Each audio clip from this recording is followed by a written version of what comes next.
Hello everybody and welcome to PMPL South Asia Championship. After a break of 3 days, we are once again back with some more action and more intensified action in this grand finale day 1. This is your host Essen, with me is Shadow once again. Welcome Shadow to the desk and just share your expectations for the whole day.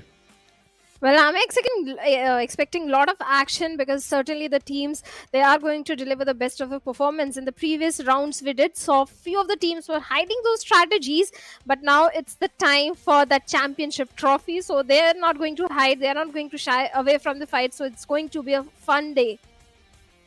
It's gonna be a one heck of a fun day, and also some intense actions. Some of those strategies that most of these teams didn't unveil previously in the league stages. So finale will be a kind of a different, I would say, ride for all of the audiences out there, and also for all of the teams, because they will be expecting something that is unexpected from their oppositions. But let's have a quick look at the prize pool. It's $150,000, and looking at the winner will get the big money in the bank, $26,000. Second place runner-up will get $20,000. Third will get $14,000. Rest of the distribution is on your screen, guys. And even though the teams that couldn't make it to the finals will get something for themselves, like $1,000 or something. But let's have a quick look at the roadmap for PMGC, PUBG Mobile Global Championship, guys. PMPL South Asia, Stalwart Esports made it to the league stages of PUBG Mobile Global Championship through PMGC points. Then PMPL PAC, Aegon XI8 made it to the finals. And now 4 teams from South Asia Championship will try their level best to actually qualify for the league stages of PUBG Mobile Global Championship 2023. Well, certainly there's a lot of things on the stake. The prize money is there. The qualification for PMGs is also there. And what matters the most is how many points you earn. And looking at the point structure, the first place team is going to get 10 points. The second place team is going to get 6 points. Third gets 5. Fourth gets 4 points. It keeps on reducing. And 9th to 16th, they get nothing, nada, nothing at all. But the main thing is the elimination points. For every elimination, you get 1 point. And the contenders, the teams that will be competing for this championship will be DRS, Raw Officials, IHC, 4MV, T2K, a team that is very strong on Erangel, Mabetex, a team very strong on Miramar, Leo, a perfectly balanced team, and HVDC. I've heard a lot of things about HVDC, and that this is one very aggressive team. Absolutely, and Sanchir being one of the, I would say, front-end fighter for this team, has really been doing some good numbers in the league stages. So if he will be able to, carry forward this whole momentum from the league stages, it will be quite beneficial for High Voltage DC to get an early, I would say, kickstart in this finals. It's a 4 days of, sequence where 6 matches per day will be played, and 24 total chances, and you'll be able to qualify for the biggest stage of PUBG Mobile Global Championship. But let's have a quick look at a quick comparison between 2 contenders from league stages, I would say, DRS and Raw Esports. Both of these teams, they are from Nepal region, and the performance that came through from Raw Officials has been outstanding. But the only thing that was keeping DRS ahead of them was their 4 chicken dinners. That was some big number. For DRS, day number 1 and day number 2 were very fantastic, and the maximum chicken dinner they got were on first 2 days. That is where DRS capitalized. On the other side, Raw Officials, they're also a very aggressive team, having a lot of finish points, but little they need to focus on those placement points as well, because that is where they lack, and that's why we saw DRS being on the top. Otherwise, Raw Officials, the lineup changes, we can witness roster changes also happening in this team, and I think this is working fantastic for this team. So far, it's working fantastic, and I can see the confidence Prabin and Sky, brought forward for the team is quite commendable. And the reason why Raw Official are bringing on these kind of performances is their, a team synergy, and the way these guys play together is really, I would say, appreciable. But anyhow, guys, DRS on the other side, they look like they're pretty focused on, getting qualified for the global championship for the second time around. But Raw officials on the other side, the way they played during the South Asia PMPL and now in the league stages of PMPL South Asia Championship is really threatening the rest of the lobby to actually, take one of the slots away from their hands, because as we saw in a previous graphic, guys, it's just 4 slots available for the PUBG Mobile Global Championship.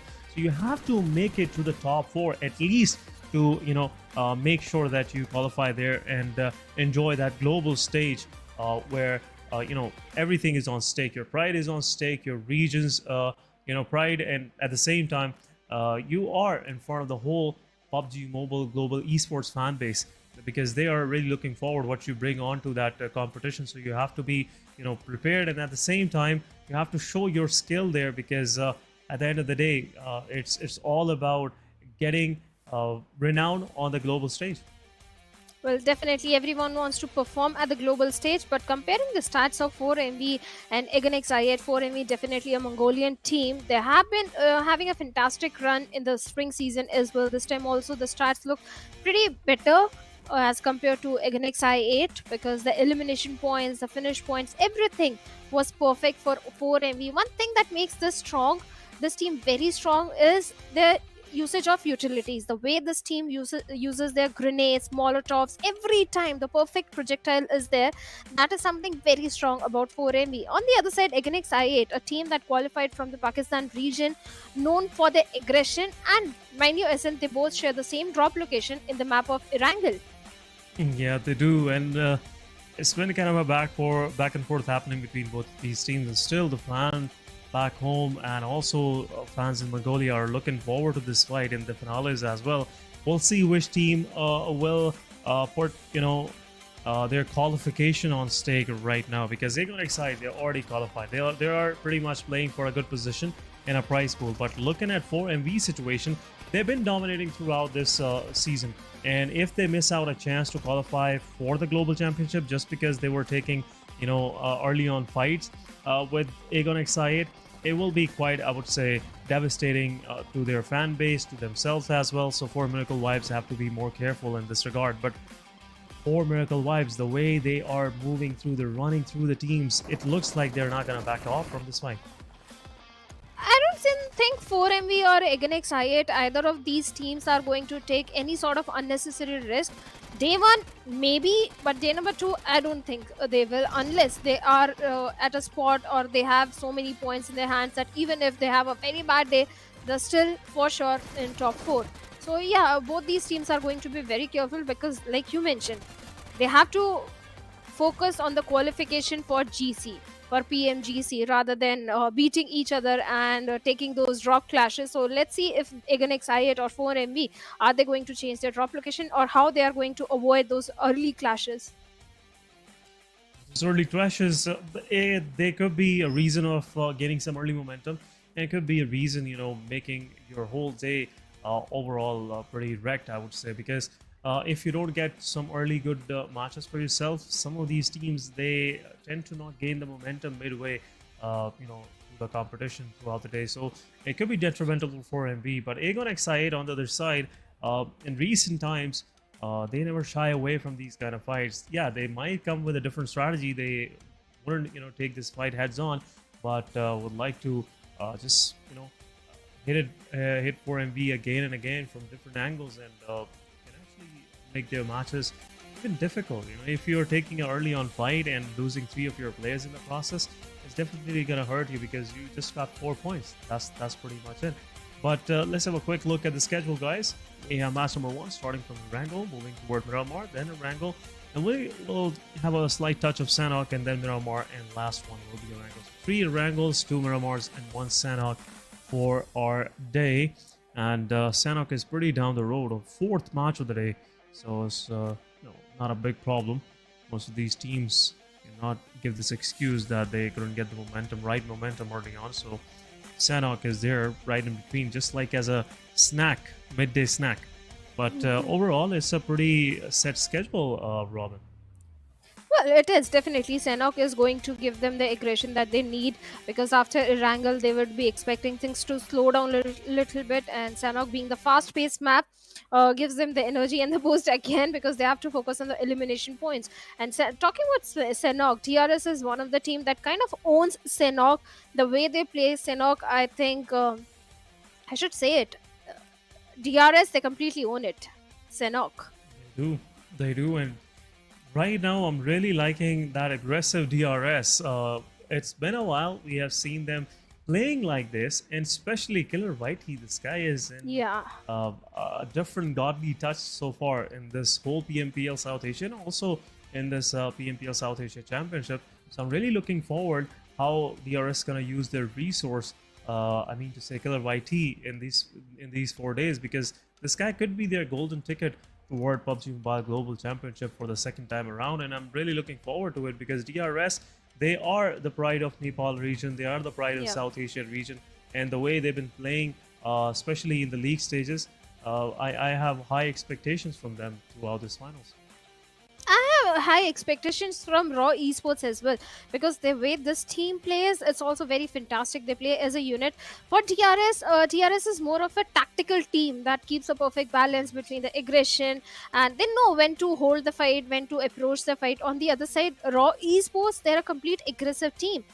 They got the highest elimination points in the league stages, and I think more than 100 eliminations they got for themselves. The only thing where Raw Esports lack is the placement points. If they start focusing on those placement points, I think they can definitely 100% qualify for the GC. For sure. You know, talking about Raw Esports, one more thing I would like to add here. When you're over aggressive and when you're going for the elimination points, it's an equal bargains. You know, you get elimination points, but you will never be able to survive for that long. If you're making too much noise, you will get a lot of attention from the surroundings, and that's where third parties, rotation cutoffs, and also some aggressive slammings while you're taking a fight happen. So all of these factors somewhat play a huge role in destabilizing the whole course of your, I would say, gameplay. But any Raw officials, they did fantastic with the gun. I just want to see how they will survive as a 4-man squad, because right now, again, as I was mentioning about DRS, Killer YT, Robin and Sky, and also Malik. How can we forget that guy? All of these gunslingers are pretty much packed in Raw Esports. So Raw is not raw, I must say. They are pretty refined. They are definitely the veterans. They're veteran players. They have been playing in the competitive scenario since a very long time. Jiggle being the IGL, and you said Raw Esports, like you mentioned, if you're making so much noise, you definitely grab the attention. But that's the beauty of Raw Esports. Jiggle knows exactly where to place all the 4 players, which areas to hold on to. The rotations are so beautiful. That is how Raw Esports, they are able to dominate every single time. And Sky being the entry fragger, the way he brings the entry, the way he initiates the fight, I think that's something Raw Esports is doing fantastic for now. But talking about the very first game, the map of Erangel, where the Bluebird is going to hit the sky, let's see where the flight path is going from. Yes, flight path, looking at this overall first match, we are starting somewhere close to Severny and going down south toward Primoz. That's what the trajectory tells, and most of the eastern part of the map is out of reach, and in my opinion, Prison, Milta City, Milta Power, Novo Ripnoy. It'll be a long glide for teams, especially trying to go there. We'll see how these teams disperse themselves. R3G, again, an unorthodox drop location going towards Stalwart and Kamishki. I'm gonna poke the bear in Severny T2K. The big guns, they are pretty much situated there. One of the players of T2K is somewhere dropping outside the city, just to keep an eye on the intruders, anyone trying to play fancy here. But T2K pretty much spread it out. Mabetex going north Georgia Pole and some parts of Zarki, and 52 Esports. Once again, they might go against Mabetex in a fight, because both of these teams, try to claim the same location, North Georgia Pole. It's a big city, big town. It can accommodate 2 to 3 teams, but again, it's all about putting your name on the board, and most of these teams tend to go for early on fights. But looking at the first play area, looks like the plane path really did the justice with all of these teams. Most of these teams will be in their, drop locations. But Aegon Excited not gonna take any fight with 4 Miracle Wives, dropping down south of Query. And one of the players from R3G, Junior, is he disconnected or something? He dropped on the southern part. I think some issue is there. Definitely some issue is there because obviously R3G Regicide, they won't have such an unorthodox split where one player is in Primorsk and the whole team is towards the side of Kameshki. Maybe some issue is there with the. I hope all the tech things are fine. And speaking of other teams, we were talking a lot about Raw Esports. Even in the circle, Raw Esports are definitely having a very good advantage. The circle is favoring them. One of the team that is known for the aggression in the map of Erangel is T2K. They like dropping in towards the side of Sivorni, and this time also the circle is favoring the drop location. Even the rotations, even if the circle takes a sudden shift, I don't think T2K is going to face too many obstacles in their journey towards the circle. And not much of a problem for teams up down south, I would say. You can choose entering somewhere close to farm, going through Pachinki, then ending up in Watertown. Most of the area is pretty much vacant. For the first time throughout this South Asia Championship, Raw officials, they have dropped close to school and Rozhok. Again, a very centralized position drop-off. I really like the strategy coming from the side of Raw officials because they tend to drop somewhere mid-map, even though in Miramar, they like to drop in Picado, even though it's one of the hottest drop location, and most of these teams will have their mouth watering whenever they just imagine about the loot in Picado, especially in the casino building and the arena. So almost for a whole team, the loot is pretty much available. So yeah, still Raw officials, they're not backing off from their drop location. So that's a good strategy. Even though wherever the circle is, first circle, second circle, if you are center of the map, you will find a way in. And most of the time, you are pretty lucky that you are somewhat on the edges of the circle. But anyhow, looking at the situation, one of the players from R3G, Junior, as he was disconnected a while ago, and he is back in the server, but he's keeping himself pretty low just to avoid any sort of early casualties happening toward him or his team. We'll see how he will maneuver throughout this match. Again, excited. Speaking of this team in the league plays, they were placed on the 12th spot. They did manage to get 2 chicken dinners, and every single time they did have very high finish, a very high fragging game. So yes, it's one of those aggressive team, but right now they have changed their drop location, like you pointed out, for all the good reasons, because early drop clashes never help anyone, and that's a mature decision coming from the side of the IGL of Aganex side. But Regicide Junior, still in a very tricky spot, and so are the players of Rio Esports, because I can see the players of Stalwart Esports, they are traversing nearby. And one major change that I witnessed in the gameplay of Stalwart Esports this time is now they are playing for the center. As compared to the spring season, this time they are playing for the center. There is a lot of change in the gameplay of Stalwart Esports. They are a little cautious. Previously, they used to just go all gun blazing into the fights, going for the elimination point. But this time, there is a little bit of the hold in the way Stalwarts are approaching the fight. But right now, action, you need to be very careful as T2K Chain comes in with guns blazing. M416, little 1 HP left onto him. Love also still holding onto the compound, and Stalwart Esports, nice goes work. down. Love with a D-base takes him down instantly. Yeah, one more to go. Love once again showing some immense amount of love toward the players of Stalwart Esports, but T2K, they're late to the party, and Stalwart Esports, they lost 3 of their players. Now last one standing, he is on the upper story, and for Short Shadow, it will be an end to the players of Stalwart Esports. Last man standing, there is a gas can in between. A shot once again dealt. T2K pushing forward. One of the players is knocked out. Jane low on HP. Once again, 3 players are down top. Really fighting back, and the last man standing of T2K is out as well. What is going on? This is what we were expecting from South Asia Championship Finals, and top clutching things out. 3 kills to his name. He was the final standing, and now his team will survive for sure. All thanks to top-notch performance coming from this guy. GG, Stalwart Esports with 4 early eliminations, and T2K, oh my goodness, had just one heck of a rude awakening here, Shadow. T2K, they did initiate the fight. They were able to bring down those initial frags, but like you mentioned, the way Tops clutched at the moment when it was required, that was fantastic, without facing any sort of casualty, without getting losing out on any of those players. Stalwart Esports, they have mentioned they have easily wiped out T2K on the 16th spot, and they are already having a very good head start, 4 elimination points in their hands. Speaking of Leo Esports, they are being the king of the hills, holding on to the big Georgiapol mountain, getting a lot of information onto them. On the other side, 52 Esports already on the northern island, having a good compound to their name.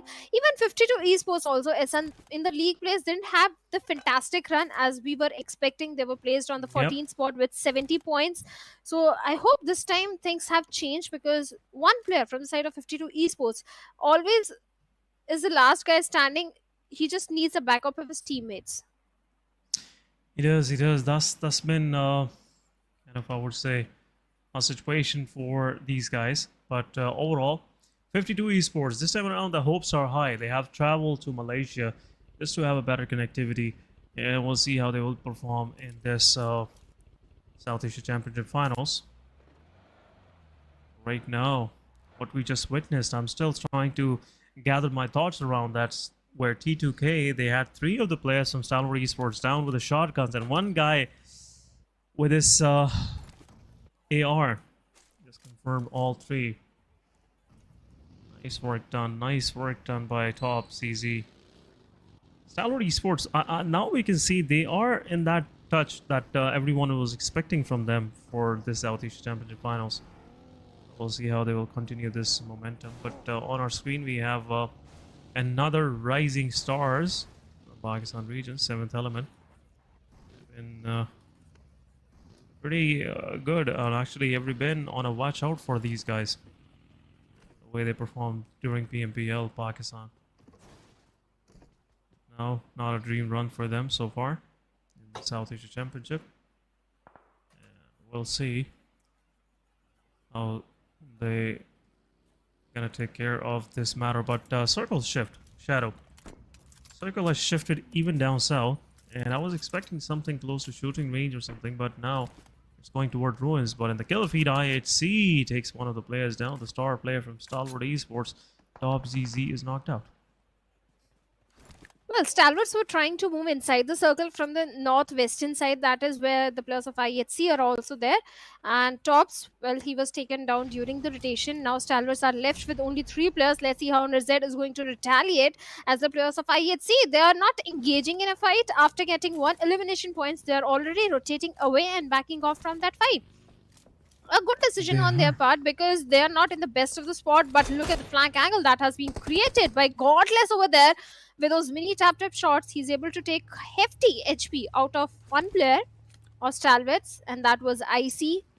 Now Stalwarts are still in a tricky spot, and so are the players of Mabetex and 52 Esports, as Choto with that vehicle is trying to lure the players out, getting the information from the backline. Asan was trying to lob those grenades, but no connection whatsoever. No connection so far, and now Mabetex Esports, both of these teams, as we predicted, will go into a fight against each other. But once again, shots are being shot on Joe. Too low on HP this guy is, and he is about to relocate himself. Some smokes are being deployed. Jiro is there and giving some more shot. Valood on the back lines. What could be a possible reason which will not allow Mabetex players to even push forward. But the rest of the 52 is back, and an 8 goes. Hassan gets taken down, and at the same time, Valood confirms elimination on the players of Stalwart Esports. But there you go, third party happening once again. IHC has jumped into the fight as well. 52 down to their last man standing, and it could be an early finish for these guys. Mabetex Desert confirming the elimination, and Chotu gets confirmed as well. Last man standing, 52 Esports Salman, as he is trying to escape the scene. IHC demo have a close look on that guy. Godless marking down the position, and it will possibly be an early exit for 52. Nice hit. Salman is trying his level best. The soft cover is definitely there. But Godless, being the relentless one, with that many, is still trying to finish him off. And look at that, Demo is also there. And Salman, oh poor boy, trying to swim his way and make it inside the safety of the circle, but the blue is not going to spare him at all. He's at the mercy of the blue right now. One side is Demo.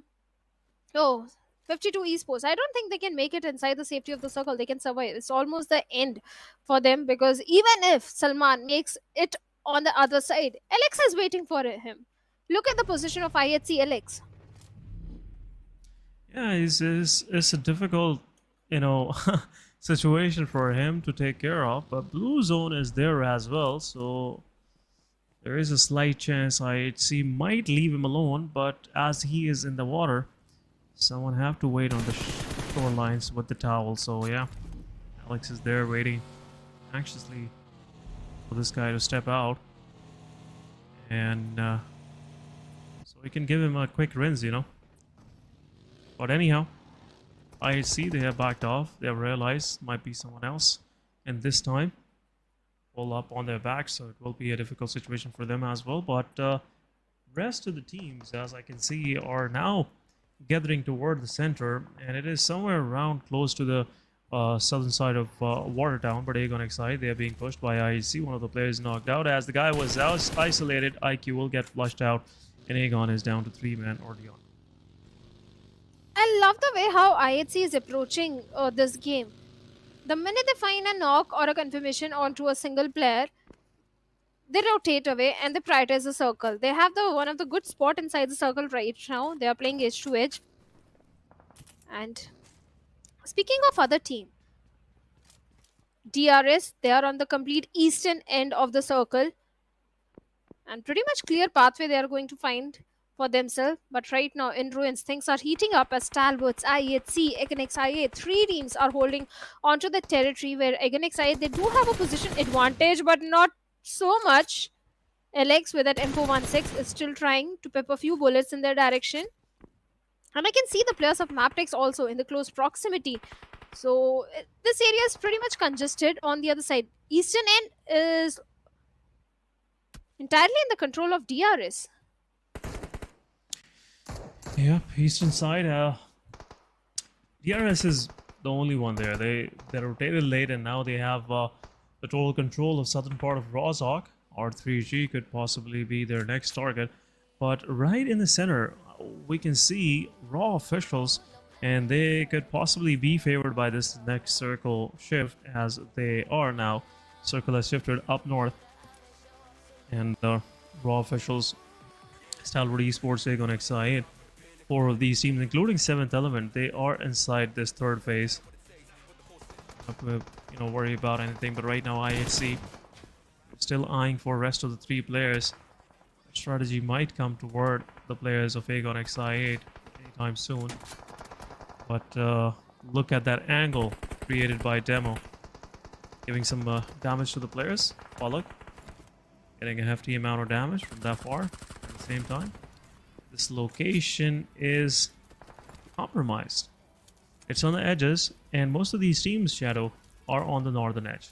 So everyone will try to take their chances on Aegon XI8, and this could be something really hard to manage for these guys. In the kill feed, SKYLIGHTZ Gaming take down Gyante DRS, going into a fight early on, and they have chosen going straight inside the circle, and R3G is there as well.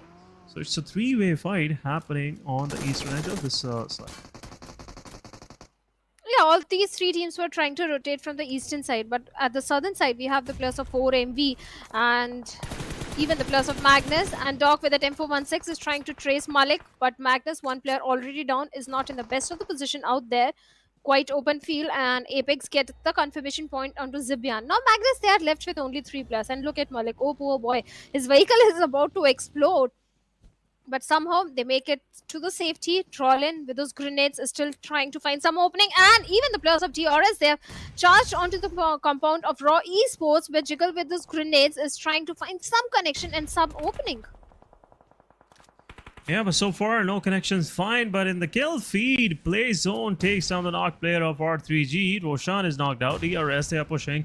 Yeah, they are defending right now this squad house right next to the water town, but a nade goes in from Malik, takes down Delta. Confirmation comes with the nade from Sky, and now DRS is down to 2-man standing in the close vicinity. 2 versus 2 here in the frame. Leo on the other side takes on one of the players of High Voltage GC, but one more utility going in, giving some good amount of chip damage to the players of DRS.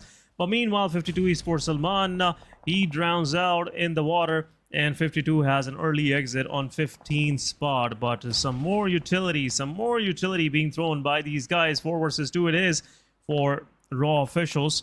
But where is the rest of the Raw? That's the big question. Some of these players are still holding pretty much deep in this city. But another nade goes in. Malik just hitting the bullseye here, and Raw is taking down DRS early on. Raw have 3 eliminations to their name and a quick fight finish on the southern part of the map. But now the major threat is there. Mabetex, they're eyeing on their location. Oh, they are keeping a close eye onto the plus of Raw Esports, but somewhere else on the map we have NBeSports also locking horns with SKYLIGHTZ and High Voltage GC. Rogue with a DBS, still on a sliver of HP, and Alian of 7th element with a grenade, trying to take him down. Finally takes him down. Even Alian also goes down in a third party from the side of 4MV. 3 teams are locking horns with each other by High Voltage GC. They don't stand. The odds, let's just say the odds are not in the favor of High Voltage GC. But what did just happen? Did he carry the knocked player on the vehicle?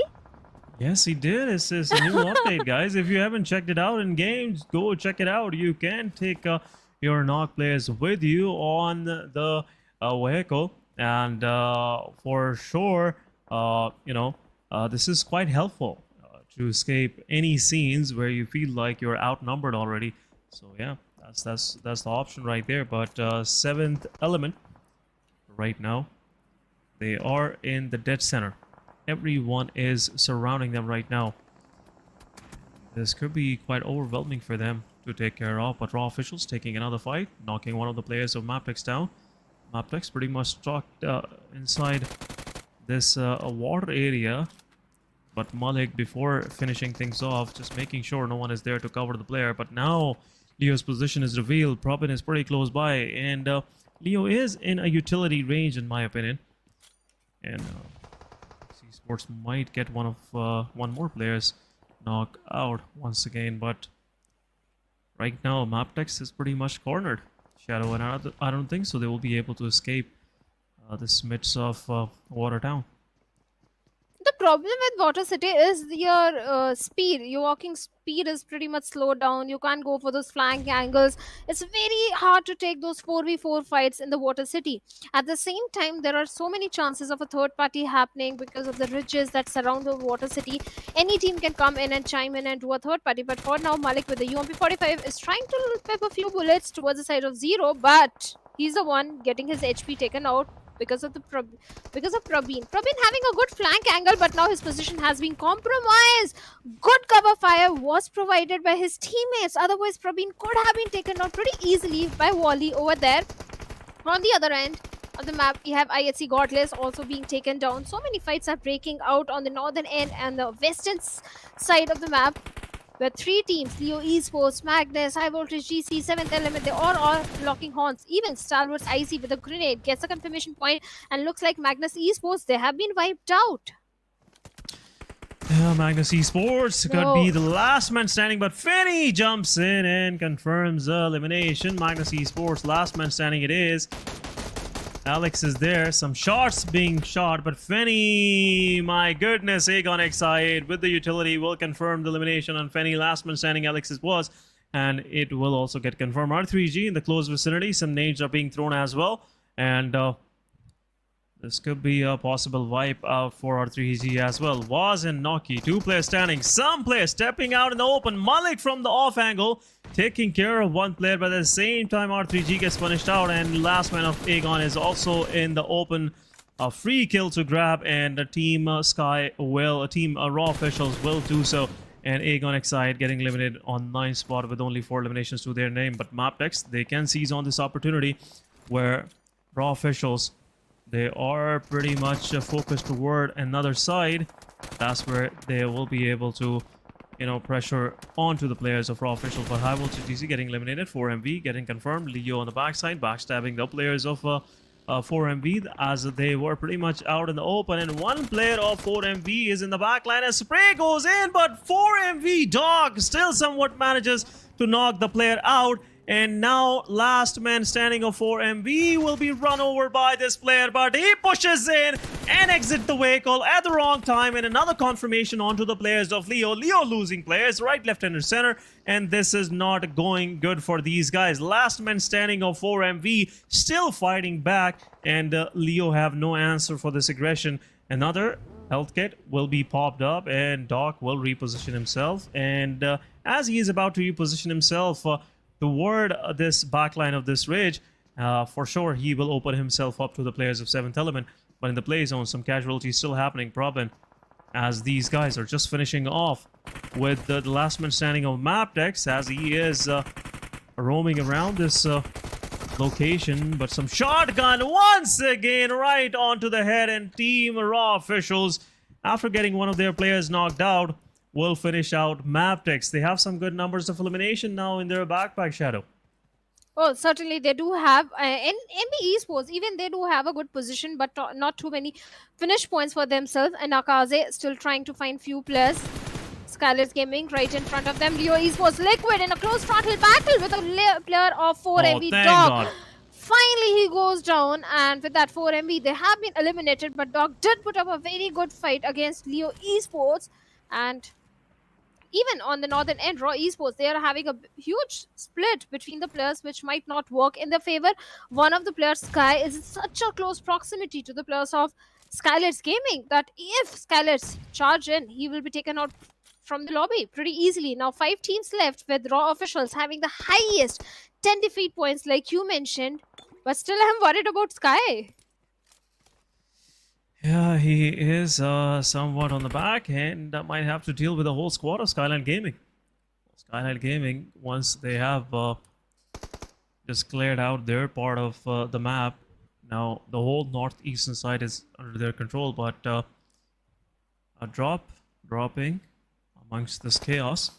7th Element and Raw Officials both could be the rightful owner of this drop, as they are pretty close by to each other, but no one's gonna dare to do so. Leo, they have positioned themselves as well. This drop can serve as a quick cover for some of these players if situation arrives, but right now Raw Officials, they lost one of their players. The main fragger, Malik, as he stacked up 5 eliminations in that small amount of time. Raw Officials still, after 10 eliminations in their backpack, looks quite anxious. Want to find some more, but there you go. Leo, a flanking angle, takes down one of the players from NBeSports. NBeSports, 3-man standing, and most of these teams that are surviving are having 3-man standing except 7th Element. The 7th Element is the only team with 4 players up. The rest of the teams in their nearby vicinity, everyone is surviving with 3 players. This could be something favorable to the players of 7E, but right now, Leo, they are aiming to take down players of Raw Officials. Look at this strat. They are not over-aggressing, and I feel like, Shadow, Raw Officials will be able to wipe out Leo as well. The approach is not that good. I'm not so sure, because both these teams, they have to prioritize the circle right now, and the way Mr. Bore of SKYLIGHTZ Gaming is lobbing his shots, peppering bullets towards the side of Raw Esports is not a good news for them. At the same time, Sky, again being in the close proximity to the players of SKYLIGHTZ, will force Mr. Boro to reposition himself. SKYLIGHTZ not a very good start, but finally Sky with a grenade takes on No Fear. And unfortunately, Leo Liquid takes down 2 players of Raw Esports. Instant confirmation coming in, and with that, Raw Esports left with only 1 player, that is going to be Sky. And Liquid, the way this guy is crawling his way, moving towards him, but 7th Element Goku Bot takes down multiple players of NBeSports. NBeSports, 2 of their players rushed in, and now Seventh Element, they knocked one of their players. The setup is pretty nice, but at the same time, Leo pushes in. Alian just fighting back. Leo pushing forward and taking one more player down. Last man standing for Seventh Element. The revive needs to happen, but Leo, two-man standing it is. One utility will do the job. T24 OP has to do it as soon as possible. But there you go. Nade goes in. T24 OP finishing things off with Leo. And now they are left with two-man standing. NBeSports, they are last man surviving, the solo survivor. SKYLIGHTZ Gaming want to go into a fight. 2 versus 2 it will be between 7th Element and SKYLIGHTZ. But SKYLIGHTZ has no clue where exactly the players are. Mafia Ninja on the back lines might be giving some, positional information. But there you go, some shots being fired. But no connection so far. A nade will go in. It could be the elimination for the players of 7E. But Divine pushing in the open. And this could possibly be a problem for these guys. 7E, they have to spread out if they want to survive. And looks like SKYLIGHTZ Gaming, there will be a slight pause in this fight for a while. 2 versus 2 it is. NBeSports Fistboy just being the audience right now. I'm gonna participate in this fight. But a nade goes in, some more chip damage. SKYLIGHTZ Gaming, they have pulled up even closer to the players of 7E. This ditch is quite unforgiving, I must say. The way they have set it up themselves. This could be a quick end for these guys, but a more nades going in. 7E Divine is closing things out. He want to finish things up, but one nade, one utility will do the job. Nade goes in, and so far, no success, Shadow. No success for now, but NBeSports Fistboy, he can change the game any moment. Right now, he's playing for those position points. But the Molotov could have been the reason for the demise, but Divine being the lucky guy, how he's still surviving? I don't understand. SKYLIGHTZ Gaming, you need to have that perfect projectile to take him down. But finally, Divine goes down right on his face. But T24 OP still surviving and fighting. Mafia Ninja could have been the perfect grenade from the side of T24 OP, but both those players, Mostaboro and Mafia Ninja, they need to patch up, they need to heal up. But yeah, T24 nice work, OP is out. 7th Element, they have been eliminated, and now Fistboy, he's the only man standing in a 1v2 scenario against SKYLIGHTZ. Yeah, this could be a quick finish for SKYLIGHTZ as well. Look at these nades, 3 more in the backpack, and if Mr. Board gets knocked out, Mafia Ninja, it will be over for this guy. But this was a bait, Fistboy, you have to be careful. And he chose to fire on the player that was in the vehicle, and that was the reason of his demise. But anyhow, a good match coming to its end, and SKYLIGHTZ Gaming with 17 total points starting off their South Asia Championship Finals with a bang. Nice work done. 7 total eliminations and 10 placement points.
Welcome back, guys, after this short break, and you're watching South Asia Championships Grand Finals Day 1. This is your host, Essen. With me is Shadow once again on the desk. And a slow-paced finish to the match, but anyhow, that was some, back and forth third parties happening, and SKYLIGHTZ Gaming eventually getting the chicken dinner for themselves. Welcome back, Shadow. And what's your take on this new, I would say, Skylight Gaming after this league stages. Oh, this is definitely a new SKYLIGHTZ because this league stages, in the league stages, SKYLIGHTZ were not having the fantastic run. At one point, they were in a danger gray area as well. The qualification was at stake, and the way they are starting things off, kicking things off the championship grand finale on a very good note. Let's hope they keep up the same momentum. That's what I'm going to say. It was a very good run. It was a very good game for them. They dropped in towards the side of Yasnia. The rotations were not so very easy for them, but not so difficult as well. There were only few teams coming from the eastern end, and SKYLIGHTZ did manage to traverse inside the circle. So yeah, it was not so easy, but yeah, it was a good game.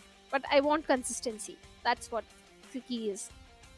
Yeah, but one thing, as we were already, talking about pre-show, was the aggression coming from the side of Raw officials. They are not stopping. They are not backing off, and 10 eliminations. And even though I thought I think they have confirmed one more in the process where they were taking fight against the players of Skylight or Leo officials. I'm not sure, but anyhow, Raw officials once again double-digit elimination points for themselves. But again, that same problem is there. They're not surviving for that long. But this time around, they managed to finish somewhere in top 5. So in my opinion, it's still a good finish overall.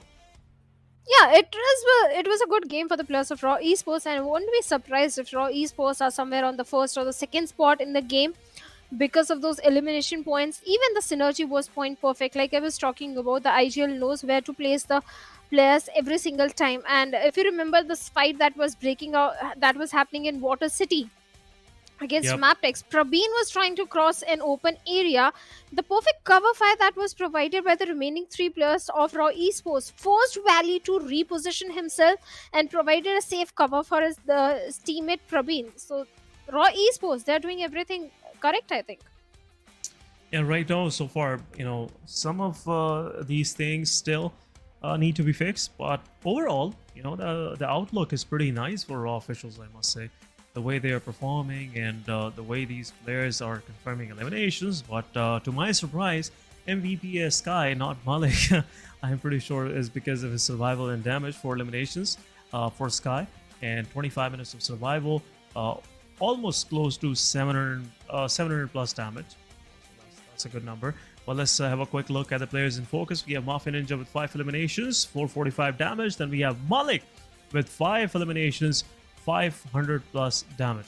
T24 OP with 4 and 521, and then Demo from IHC with 2 eliminations and 741 damage. I can see where this damage is coming from. They were taking fight on 3 different ends, three different fronts, and R3G, Magnus, Team IHC, Team Aegon, they were fighting in the same vicinity.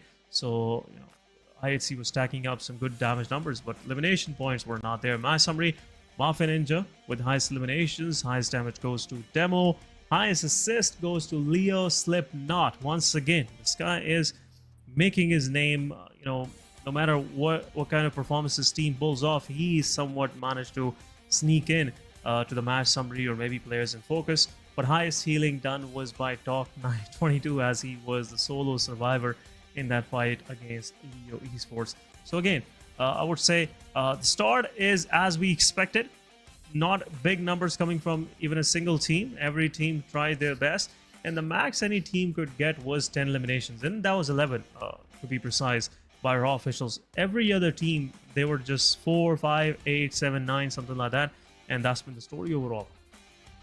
Yeah, that has been the story overall, but SKYLIGHTZ Gaming are going to be very happy because they are already having a very good head start, and Raw officials also on the second spot.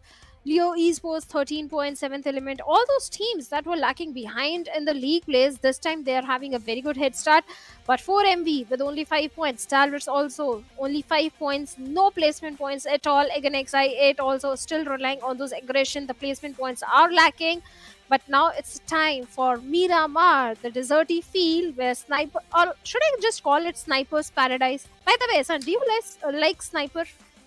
I do, and I would love to see some more bolty action coming back into the meta, because this previous meta of M4 and 6X it really destroyed the whole bolt action genre of PUBG Mobile, because back then you had to had a good sniper in your you know, in your teams, so you can have a good support. But this time around, it's not the case. Everyone just wanna gunsling ARs with a high scope, maybe 4x or a 6x. But would love to see that happening. I am that kind of old soul, I must say, from PUBG Mobile. You know, initial few years after, you know, somewhere around 2019, 2020. That's where we saw some Volt action coming in. But anyhow, would love to see that happening again. But yeah, that's my take on that. But anyhow, guys, we are moving toward our match number 2, and it is Miramar. And any wild guesses, Shadow, have on top of your mind? I think you have a higher chance of getting a chicken there. Raw Esports. Right away. and the minute I said Raw Esports, suddenly I remembered that what was happening in the league place. Raw Esports, I really hope you have a good game.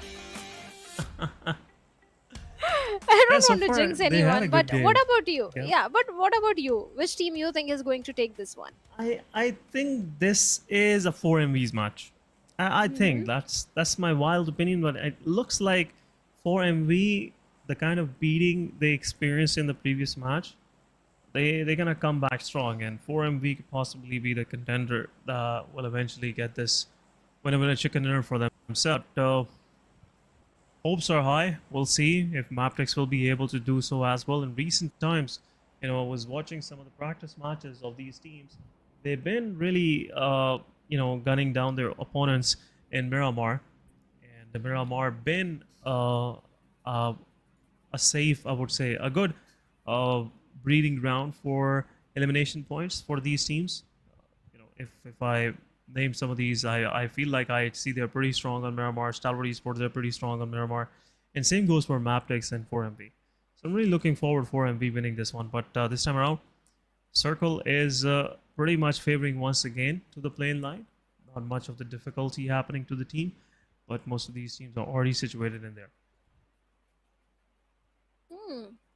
NBeSports, well, they do have a good chance of getting good points in this one because they have dropped in towards the side of El Pozo. But all these teams who are on the eastern side or the southern side, the rotations are not going to be easy at all. Even the players of SKYLIGHTZ Gaming. I do remember, Ehsan, in the spring season, SKYLIGHTZ, they did used to dominate. I won't say dominate, they did used to fare off really well in the map of Miramar because of those fantastic rotation they used to have from the northern side. This time, SKYLIGHTZ, well, they have to do the same thing. Even IHC, Regicide, it's not going to be such a difficult circle to play for these teams. But again, XI8, T2K, Magnus, 52, even Raw Esports. Oh, it's not an easy circle at all for them, especially 7th Element. Yeah, it will not be an easy circle. They have to go through a lot of these teams. Look at the cluster on the north and the northeastern part of this very play area. It looks like 7th Element have to go through this adversity of you know, facing these teams, especially High Voltage DC, SKYLIGHTZ, and also there will be an added pressure from the back by Magnus Esports as they are right now moving toward Thorium. For sure, not going to stay there for long, but once they're done with their loot, they will be right on the backs of 7th Element. At the same time, SKYLIGHTZ Gaming will have kind of a similar threat as well from the east. But down south, R3G, they will have an easy rotation for sure. They have opted Valle de Mar this time around in the finals. Not going toward Terra Bronca and Campo Militar. It's a risky place to go. But there is no one to challenge Aegon as well. Mabetex, they have changed their drop location also toward the northern side. So nothing much happening on the southeastern side and also the total south side of the map. But most of these teams, as they have placed themselves close to Power Grid and somewhat San Martin, that's where the real fight's going to break out, in my opinion. Fights are definitely going to break out on towards the side of the House of the Boss, Hacienda del Petron. High Voltage DC is also there, and looks like 7th Element already having a very good head start. They have taken down Rock from High Voltage, and Sancher's position has also been compromised. GokuBot knows where Sancher could be. So 7th Element already looking good. But they need to be a bit careful from the position of Aero. Because look at Aero. He can be the game changer player, but looks like T24 OP. He's aware of his position and trying to pep a few bullets. The vehicle did take some damage. Even Sanchar is also in a tricky spot. I don't see a vehicle onto him. But 7th element. Let's see, are they going to rush towards Sanchar? Because if that happens, Sanchar is in a 1v2 or a 1v3 situation, or maybe a 1v4 situation as well. Yeah, it's a one-word situation, pretty much not in favor of this guy, but M416 to the name of a 70 Divine. But somewhat Sanchar will make his way out of this sticky situation for himself.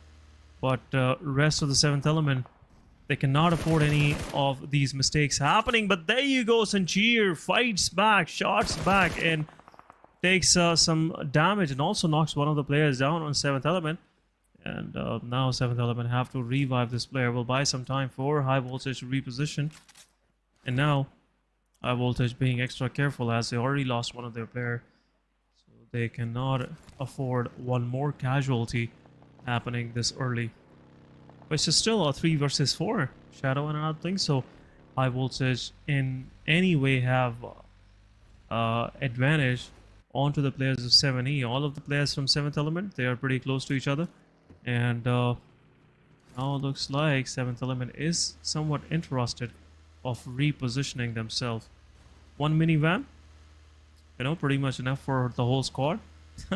You have some seats in the back available as well. But 7E, they have moved out of this one. We'll have a quick look on my own, guys. On the map feed, we'll see how 7E will be moving toward the circle, and now looks like it will be an easy way in for them. This circle, yes, but next circle I'm not so sure, because a lot of teams are present in the close proximity to the players of 7th element.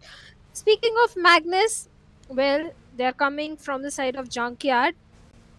If they try to enter from the side of Hacienda, they are going to be welcomed by the players of DRS. If they go all the way up towards North, SKYLIGHTZ Gaming, Mabetex, both these teams are waiting for them. So let's see which path Magnus is going to opt for right now on to Malik. I don't see too many throwables. Yes, the first hits are there, but not too many throwables. Actually, no throwable at all onto him. So I think Mabetex, they also need those secondary loot.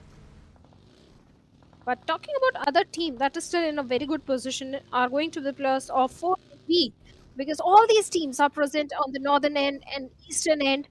Southern side, it's only 4 MV. They can try and potentially look for a dominant control from the southern end. But right now, IC, Rolls has spotted him down, and Rolls is aware where exactly IC is. That's why there is a little bit of the hole. He's trying to gather more information. Even action is also present on the back lines. So let's see if any fight is going to happen. And yes, IC did start a fight and takes down Goku Bot from the side of 7th element. Yeah, 7th element, they were pretty much in the open, and as they were moving around this area, was pretty sure there will be some fights breaking in. But right now, Stalwart Esports, they have repositioned themselves. 7th element, they have to res their player up as he is pretty much out in the open. Rest of the 7th element is there, but a backstab coming from the side of DRS can prove detrimental to the players of Stalwart Esports. DRS is not in a mood of doing so. Closer just to have a better look. There you go, IC confirming the elimination, and 7E, they are backing off for some reason. I'm not liking that kind of attitudes coming from the side of 7E, to be very honest. But anyhow, that's their prerogative. As they want to do. Take care of their enemy, but Stalwart Esports, we'll see.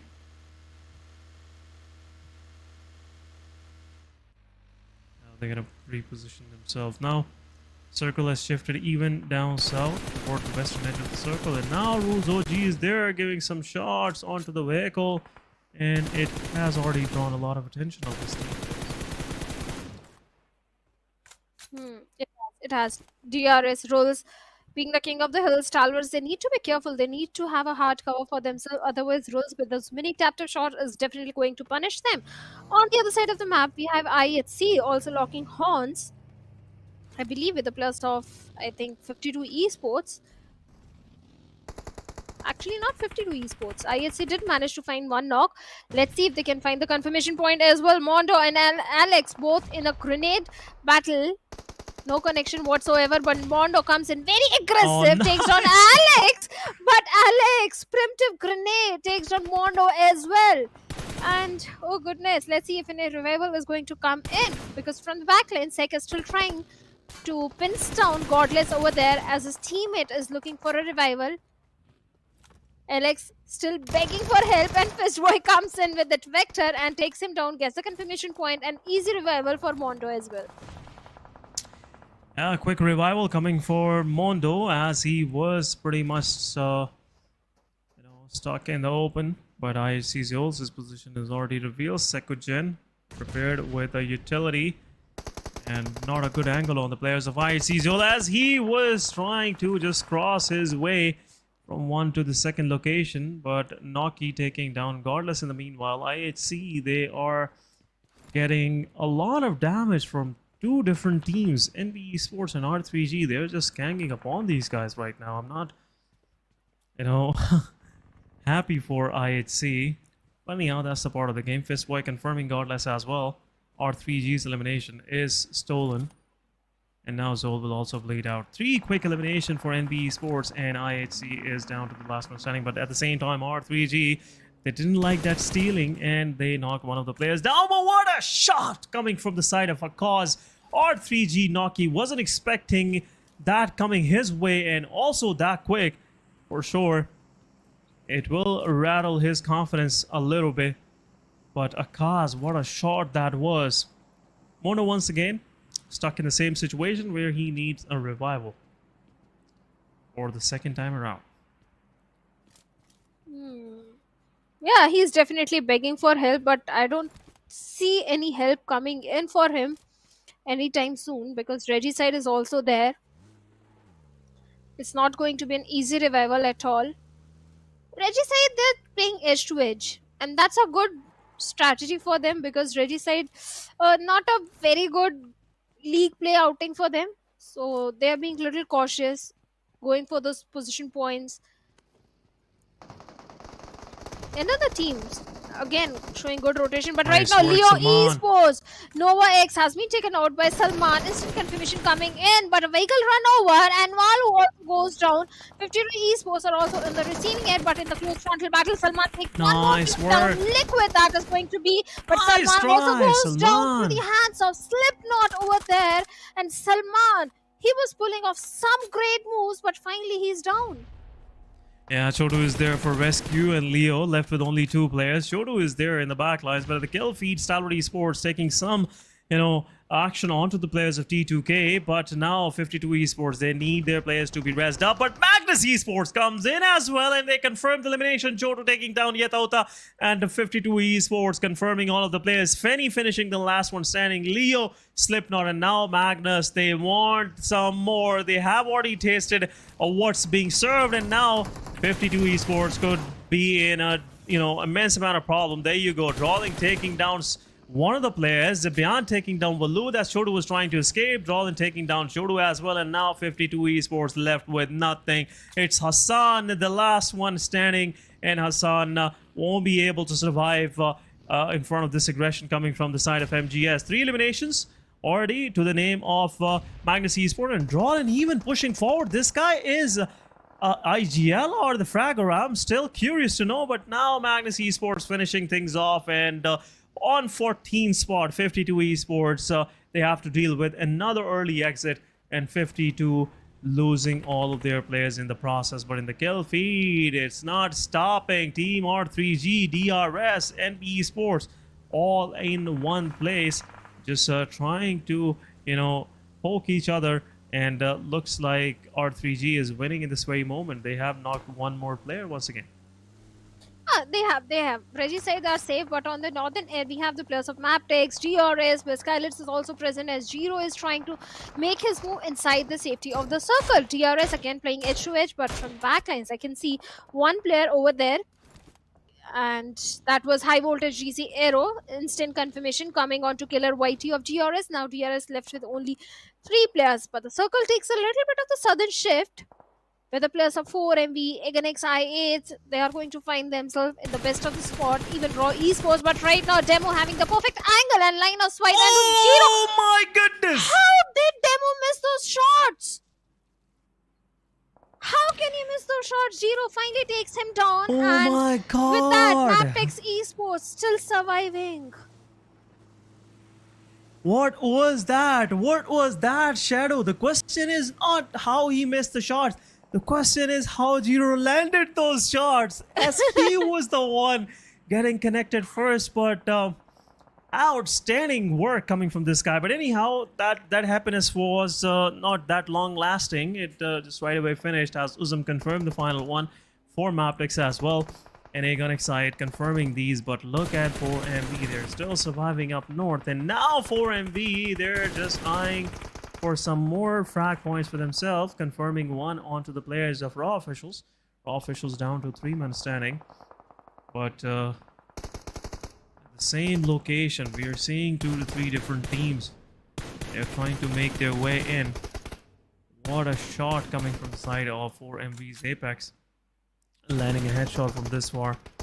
Just threading the needle, in my opinion.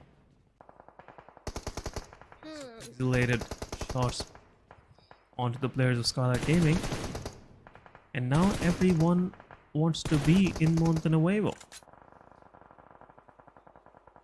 Because that's where the circle is. And everyone Yes. is eyeing for the center right now. But the teams who are towards the edge, like Reggie's side, they can also have a good run. High voltage GC is still far away. But on the other side, T2K and Magnus locking horns. But Zibyan has been taken down. Rick still having a very good position, where he can take down Finn, and finally he takes him Nice down with that work. M762. Malik, the only man standing in a 1v2 close frontal battle, switches to the DBS, but takes hefty damage from the side of XMPL, and finally he also goes down. Now Magnus left with only 1 player, and T2K, well, they have 3 elimination points in their pockets. Rollin trying to make a quick escape and scuttle back to the safety. Finally manages to find the safety. But T2K, a good head start, 7 elimination, but Rollin! Oh, he escaped from the clutches of T2K and walked right into the clutches of Raw Esports. And with that, Magnus, they have been eliminated on the 11th spot. Magnus Esports, they were having a good run, but they got cursed, I must say. You know, we were having some high hopes from these guys, but anyhow, this is how the match goes. 7th element at the same time, taking one of the players down from Aegon XI8, as Uzum was peeking his face pretty frequently, and that kind of treatment you get when you're peeking your face out of the windows, especially in an area where this kind of, you know, contention is. But look at that stronghold 4MV has right in the center. 4 different buildings, and all of the center is pretty much controlled by these guys.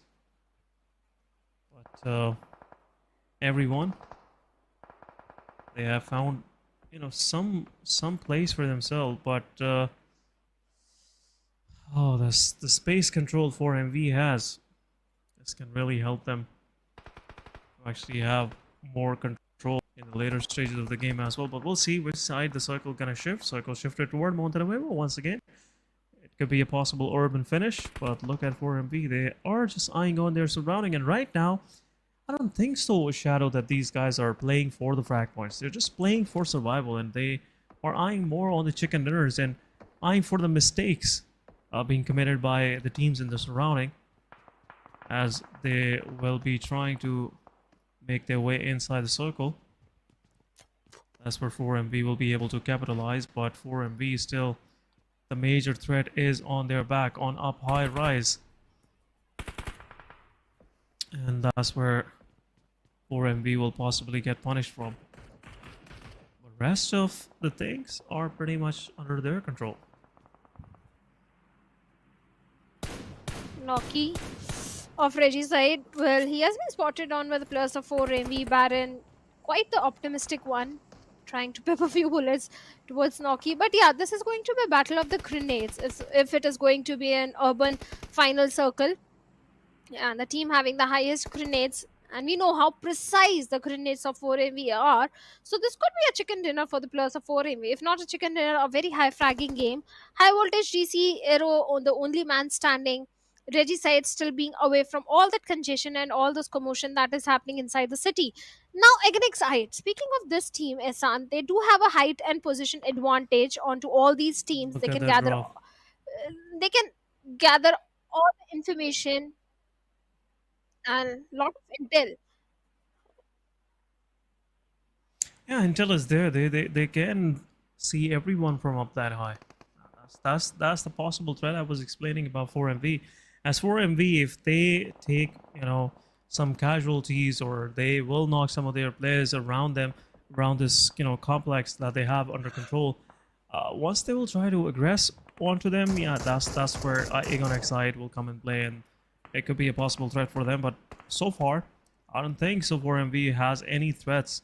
Everyone has to cross a long open area to actually have at least a close call with 4MV, a close fight with 4MV.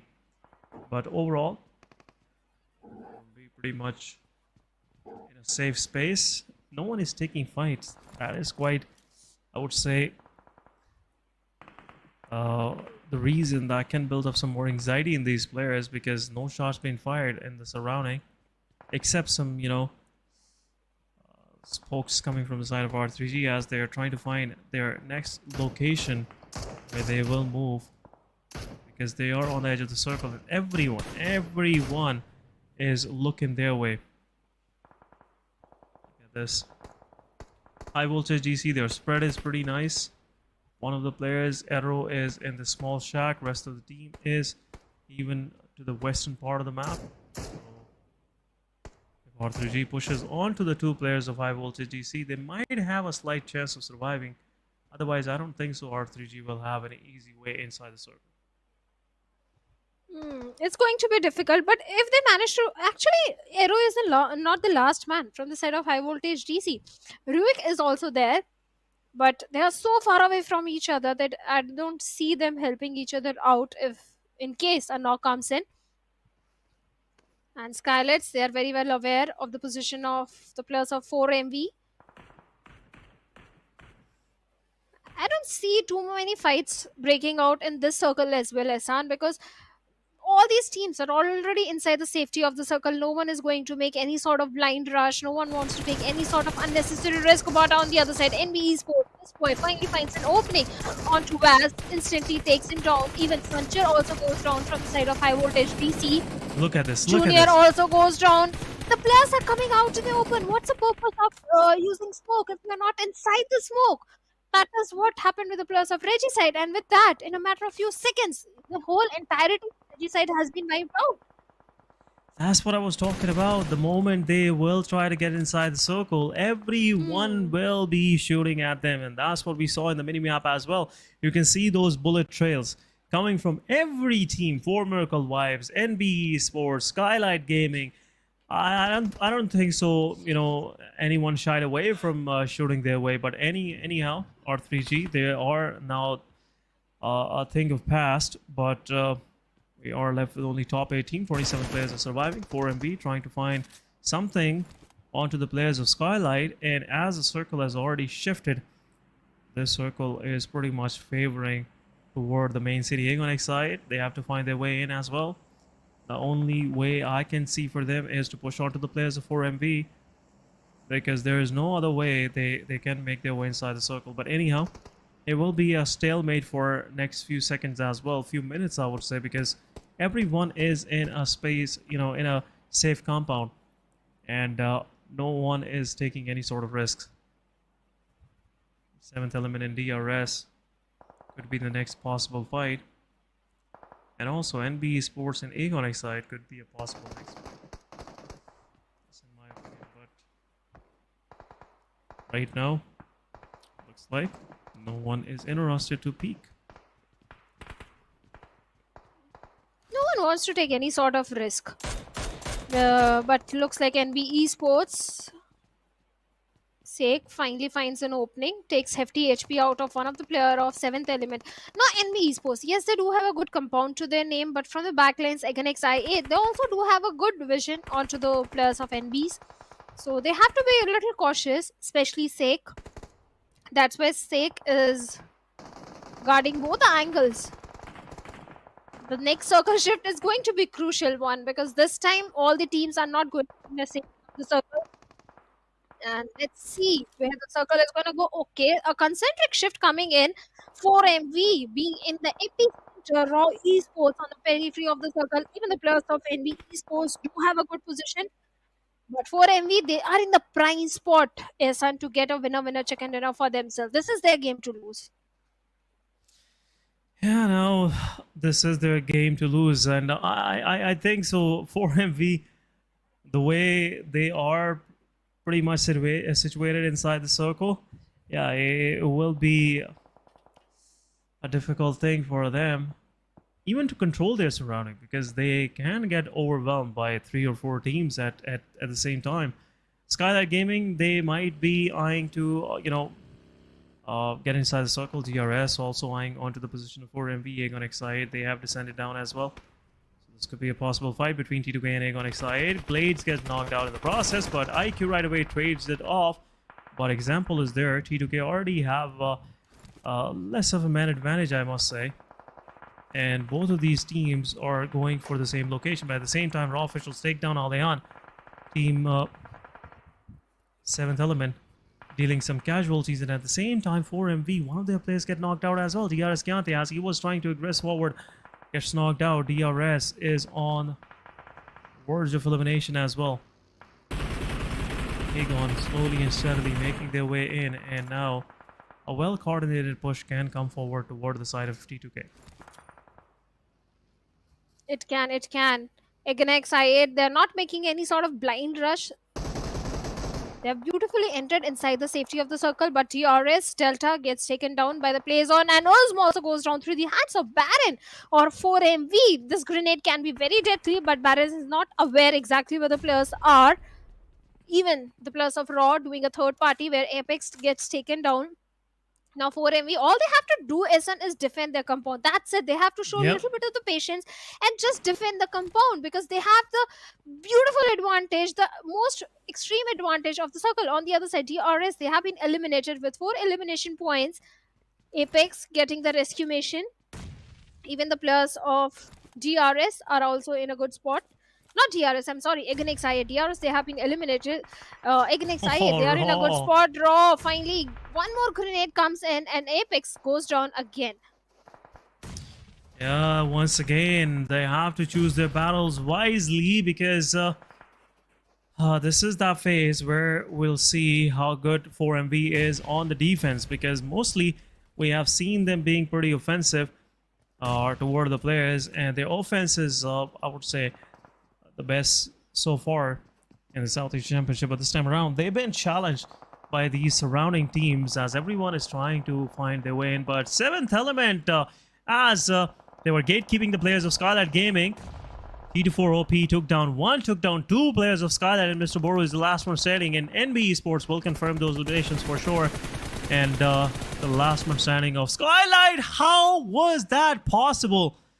4MV's Baron, he tracked down Mr. Boru as he was moving throughout this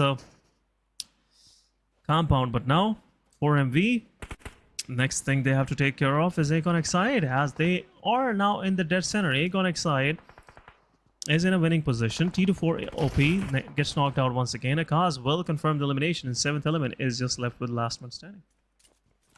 He's the last man standing, but 4MV 5 defeat points. The circle still favoring them, and Apex goes all guns blazing, but Divine takes him down. And with that 7th element, they have been eliminated. Valiant effort from the side of Divine, but perfect cover fire that came from the players of 4MV. 2 players down, easy rescue mission should be coming in, but again XIA, the opportunistic one, are still waiting. Yeah, they are cooking 4 grenades. The entirety of 4MV can be wiped out. But NBeSports also trying to make their way inside the safety of the circle. Yes, the hard cover is there. I don't see too many issues. But 4MB, they are Apex and Doc. Look at It's them. They're ninth charging in the phase. compound of Five for Raw the Esports. They are charging in toward Raw Esports, but again, Aegon Excite, they have shifted their attention toward the players of T2K as they were trying to encroach inside the circle, and now T2K is left with two men standing, Zemple and Love, as they're smoking their way in. Rig is knocked out, so for sure T2K won't have much of the time left to rest their player, and T2K have to aggress forward. But 5 teams surviving in the 9th phase. We have still 18 players in the play. That's the beauty of urban circles. But now, Rig gets confirmed. IQ confirming the elimination. T2K left with 2 players. Some more shots being shot onto the players of T2K. Example, getting thrashed by Blade. And at the same time, Uzum takes down one of the players from NBeSports. And a nade from Falak takes down Raw official Sky. What is happening? Aegon XIA taking fights on 4 different ends, and on 4 different ends, they are dealing casualties on their opposition. But 4MV, they've been keeping themselves low, and they want to strike on the right time when the iron is hot, so they can shape this situation accordingly. But Malik slowly and steadily pushing forward. They have to push onto the players of 4MV, and 8 goes in. Low HP player it is. One more shot. 4MV, a third party happening as well. 4MV lost, knocked one of their players out, but at the same time, Aegon XI8, they got one of their players knocked out from the side of T2K. 2 of the players from Aegon are down. NBeSports, they are pushing forward, and 8 goes in. 4MV down to last 2 players. Aegon XI8 also remaining with 2 players. Blue Zone is pressuring, and now NBeSports Mondo is there to take a 1v1, but as he was trying to give a drop shot, 4MV Baron taking 1, taking 2 down. 4MV, they are marching through. Last man standing for 4MV in the mix. Baron low on HP will get knocked out as well, but will confirm the entirety of NBeSports. 4MV still surviving. 2 versus 2 it is, but shots being dealt. Uzum is there. Survival, and Aegon XI8 wins the winner chicken dinner for themselves. Match number 2 goes to Aegon XI8. 4MV, they were so close to grab the chicken dinner, but alas, there was no time left, and Aegon was there with the plans. Nice work done. 11 total eliminations and 21 total points. Winner chicken dinner for Aegon XI8. Well, beautifully played, and they have got 21 points, and the overall ranking, they stand at the top. Right on top.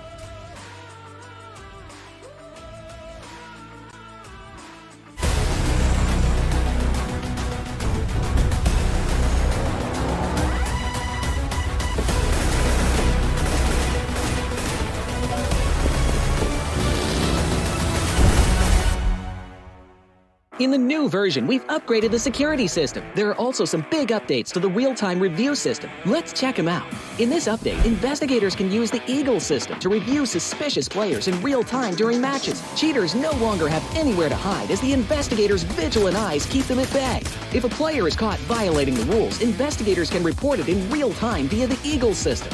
Once a player violation is confirmed, the PUBG mobile security team will promptly impose penalties to maintain a fair gaming environment. Concurrently, we've added a new damage distribution chart and icons to the video progress bar to assist investigators in making more precise judgments. In this update, we've also added a bullet trajectory display, grenade trajectory display, and an unobstructed 360-degree view of the target to make it easier for investigators to make judgments when reviewing.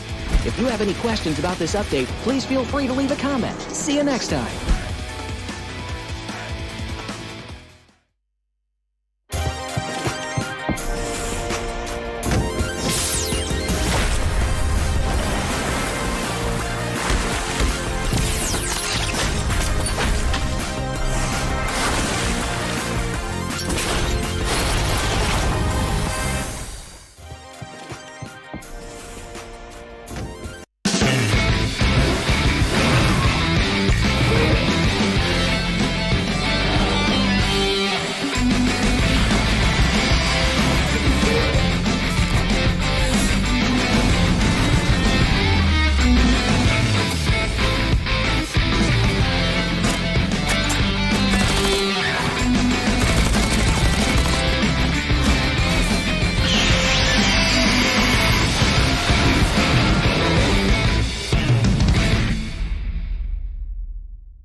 Welcome back, guys. After the short break, PMPL South Asia finals fall are undergoing right now. Match 2 just finished, and we are pretty much set with another champion team, and that is PMPL's Pakistan champion HIGHVOLTAGE with a nice chicken dinner, 21 total point to their name.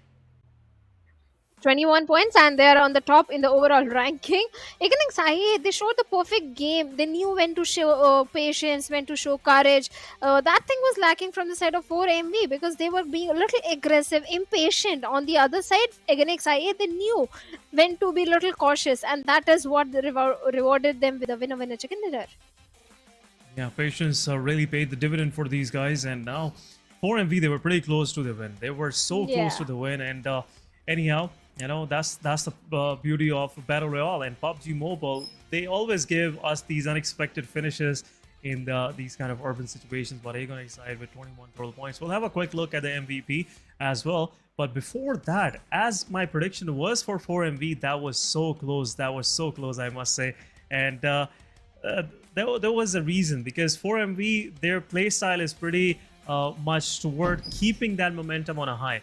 They just don't want to lose out on their positions. If they have managed to get some good points in a match, they like to build upon that. So that's the reason why I thought 4MV will get that chicken dinner, but HIGHVOLTAGE had some other plans. But anyhow, either way, I'm loving it. No, you are loving it. I'm not loving it, because the minute I picked Raw Esports, bad game comes in. But never mind. To the 4th spot. But I wanted a chicken dinner for them. Oh, yeah. 4th spot, you don't get too many position points now.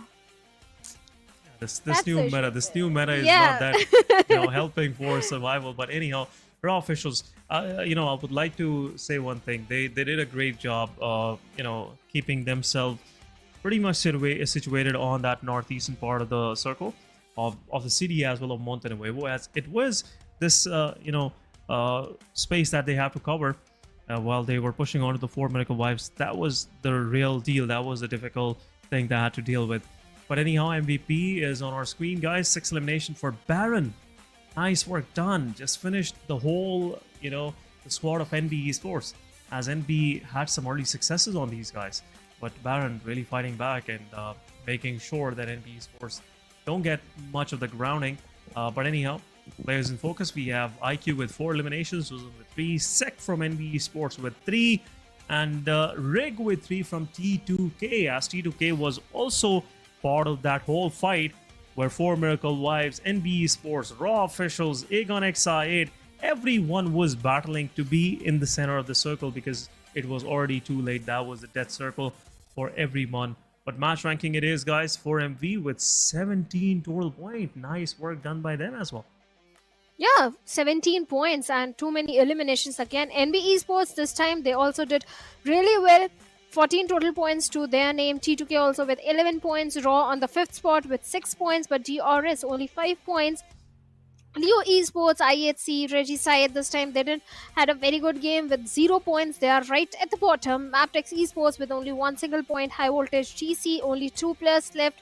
That too, a very big, huge split coming in from them, rewarded only a single point. But now it's time for Erangel again. And I'll ask you, our producer is not asking your son, what's your prediction for Erangel? It will be a DRS game. I can tell you. This will be a DRS game. DRS had enough. 2 matches. They were just, trying to find some momentum in first 2 matches.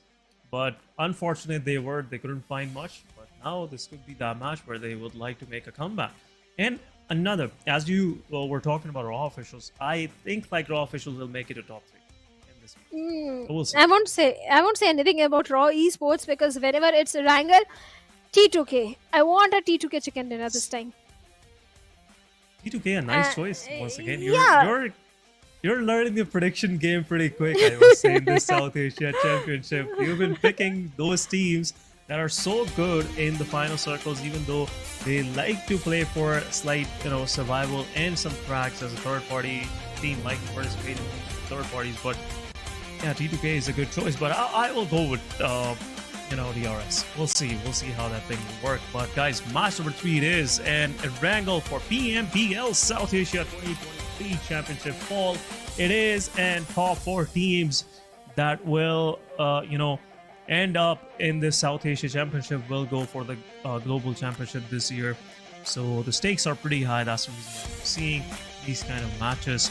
But anyhow, plane line starting from Savarni, going down Primas. Pretty similar plane line, if I'm not wrong, Shadow, just like the first match. Yeah, pretty similar. Most of the majority of the cities are easily glidable. Even Stalwarts won't face too many issues in going towards the side of Novoripnoi. SKYLIGHTZ in the previous Erangel, they got a chicken dinner for themselves, and Yasna has been their home ground since a very long time. So flight path is decent, Isan, but the first circle. Let's see where the first circle is going to be, because in the previous one, I think it was towards the northwestern side. But which is your Yeah. favorite circle to cast? In my opinion, Yasnaya, Stalbor, Mansion, Shelter, School, Rozok, Potato Hill, these are the areas that I like the most because you don't have much of the compounds available. So every team have to find those ridges or those dips. So it makes it more interesting. But this time around, the plans for the circles are pretty different. And it's kind of an opposite circle to the first one. But Oh, as we were talking about DRS might lose their IGL early on as he is trying to dodge two different, vehicles. But Skylight Gaming, rest of the Skylight Gaming came in with a supercar, so you cannot dodge a supercar for sure. The speed is immense, and DRS lost one of their players. Not a nice pick from my side, but yeah, anyhow, still, DRS is 3-man standing. The chances are pretty would say good that DRS will make it to the top positions. Chicken dinner, that will be a difficult question now. But anyhow, Skylight Gaming once again trying to find some early momentum for themselves. And now they have the entirety of Yasnaya to their name. Nice work done by Skylight Gaming early on. But what was even DRS thinking? I don't think so. DRS like to drop this part of the map. They dropped on the wrong location and got the right treatment for that and lost one of their players. But anyhow, looking at the circle situation, everyone is trying to converge down south toward Ferry Pier and Quadi. That circle is more converged toward that side. And also, some part around 40% of the Sosnova Community Island is inside the circle as well, which is making somewhat this match slightly more interesting. Love to see a bridge camp for 4MV.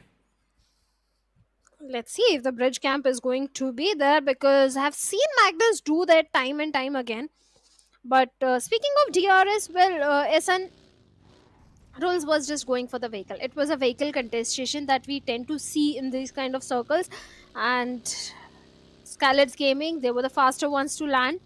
They got the vehicle, and Rules was just an unlucky guy at the wrong spot, nothing else. But DRS, again going towards the side of Milta. NBeSports and Shelter. Talking about IHC also, not a good day so far for them. They are also looking for good points. Right now they are in the city of the Georgopol, the hospital area. That is where they like to go in. But the problem is how they'll move inside the circle, because if they move from the shorelines, complete western shorelines, that is where we are going to see the players of Stalwarts, a change in drop location coming in from their side.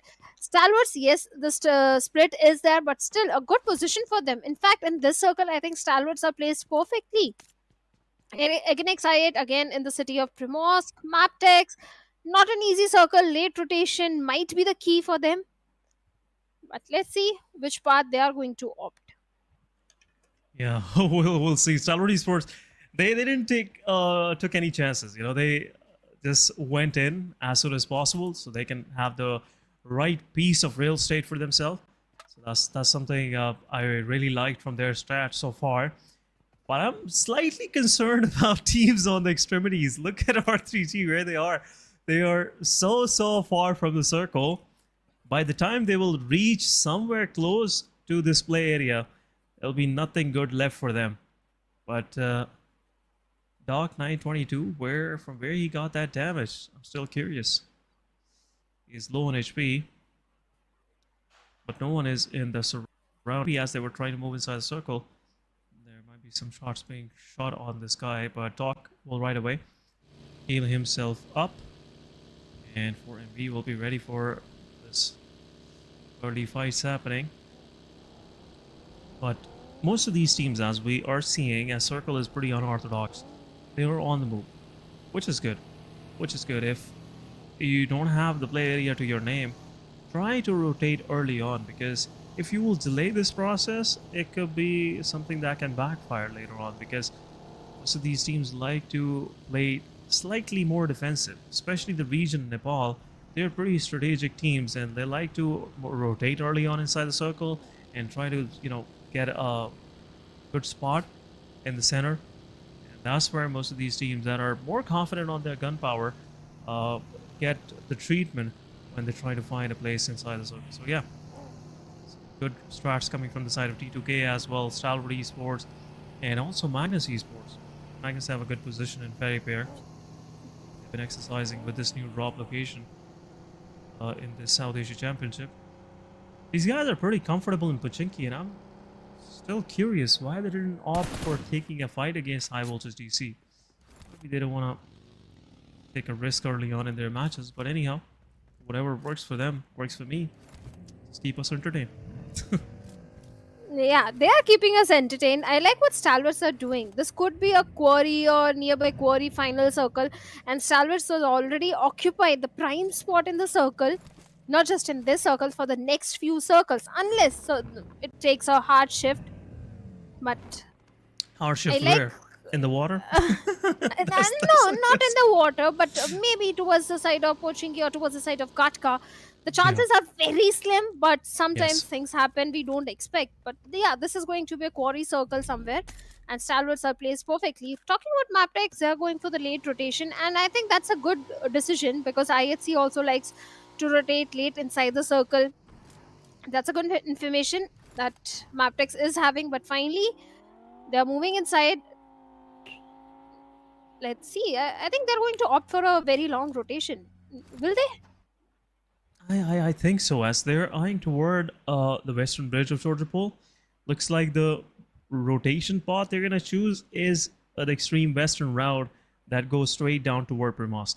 So that could be their best bet, in my opinion, because IHC, they would like to go slightly up toward the Mount Everest, and then eyeing somewhere down toward Gatka and those locations. But there you go, as I was talking about, Mabetex, what they're gonna choose. Desert just roaming around and finds a way in. The rest of the Mabetex, they will be extra careful now, and Desert has make his way inside the circle. No threat whatsoever from there forward, but rest of the Mabetex, what are they even thinking? And look at this hardship. Look at this hardship. We were talking about the hardships, and it went straight toward the waters and rest of the military island. Everyone is in immense amount of dangers now, because 4MV, look at them. They have just moved right close to the bridge, and they will be gatekeeping everyone that will try to make their way in. And looks like that's the plan, Magnus Esports, as they were trying to find another way inside the circle.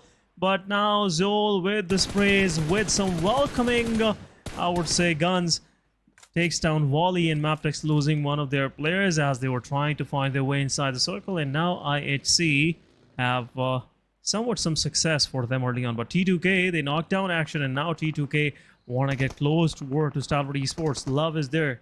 They pushed in. Jane getting some chip damage and stop preparing a utility for the player. But Jane is in there, and a nade can go in. Love will confirm action, and Stalwart Esports losing one player early on, and rest of the Stalwart has already jumped into the fight as well. Even XMPL also makes an entry. T2K having all the players over there, but IZ's position is going to be very critical as he's cooking up a grenade. Jane could have been taken down, but survived somehow. Jane has to reposition, but Nirzer goes down on the other side, and T2K having the numbers advantage. And IC do realize this is a lost cause, trying to make a quick escape, but rather choose to engage in a fight. Still fighting with the players of T2K. This grenade could be deadly. Tops buying some time. so that he can go for the rescue mission onto the fallen comrade. On the other side of the map, Nice nade once but again. good grenade again. Nirzid also goes Oh, down, no and with the way. TMP45 tops also goes down. And T2K Esports finally having 3 eliminations. Stalwart surviving with only 1 player. He also goes down because DBS was waiting on the other end in the hands of Jane, and T2K. DBS. 4 defeat points in their favor. Stalwarts, bad things do happen, and you called for this circle, but ISC get 1 more defeat point, confirmation point onto Mabetex Leo. I did call for this circle, but I didn't know that will be, the circle shift will be that aggressive and going even further south toward the waters. Almost 50% of the circle is unplayable. Look at NBeSports Mondo, as he's not expecting any company, and you know, rest of the players from Sky, from Raw. This is what happens when you mess up your names. From Raw will have a smooth cruise inside the circle. They'll have a good spot in the circle as well for themselves. But which part are they trying to move in from? Yeah, they are moving from the extreme eastern bridge. But now Magnus Esports realized Leo is there, gatekeeping them on this ferry pier. This could be another fight, possible fight breaking in between these guys. But Magnus Esports, I'm not sure how confident these guys are taking the fight on this terrain, because it's one of the difficult places to take a fight onto. The problem is, if your players get knocked out, they will never find a way to get back into the safety. And feels like Magnus Esports have somewhat a different plan now. Moving into the circle. T2K on the backlines. A moment ago, they confirmed 4 eliminations on Stalwart Esports. So their hands are pretty set for some more fights. So we'll see how T2K will take care of Magnus and Leo Esports, as both of these teams were in a standoff. And now, nothing much happening now for these guys. But 52 Esports, as they were trying to cross through the waters, one of the fish being taken by these players. Leo on the other side also getting knocks.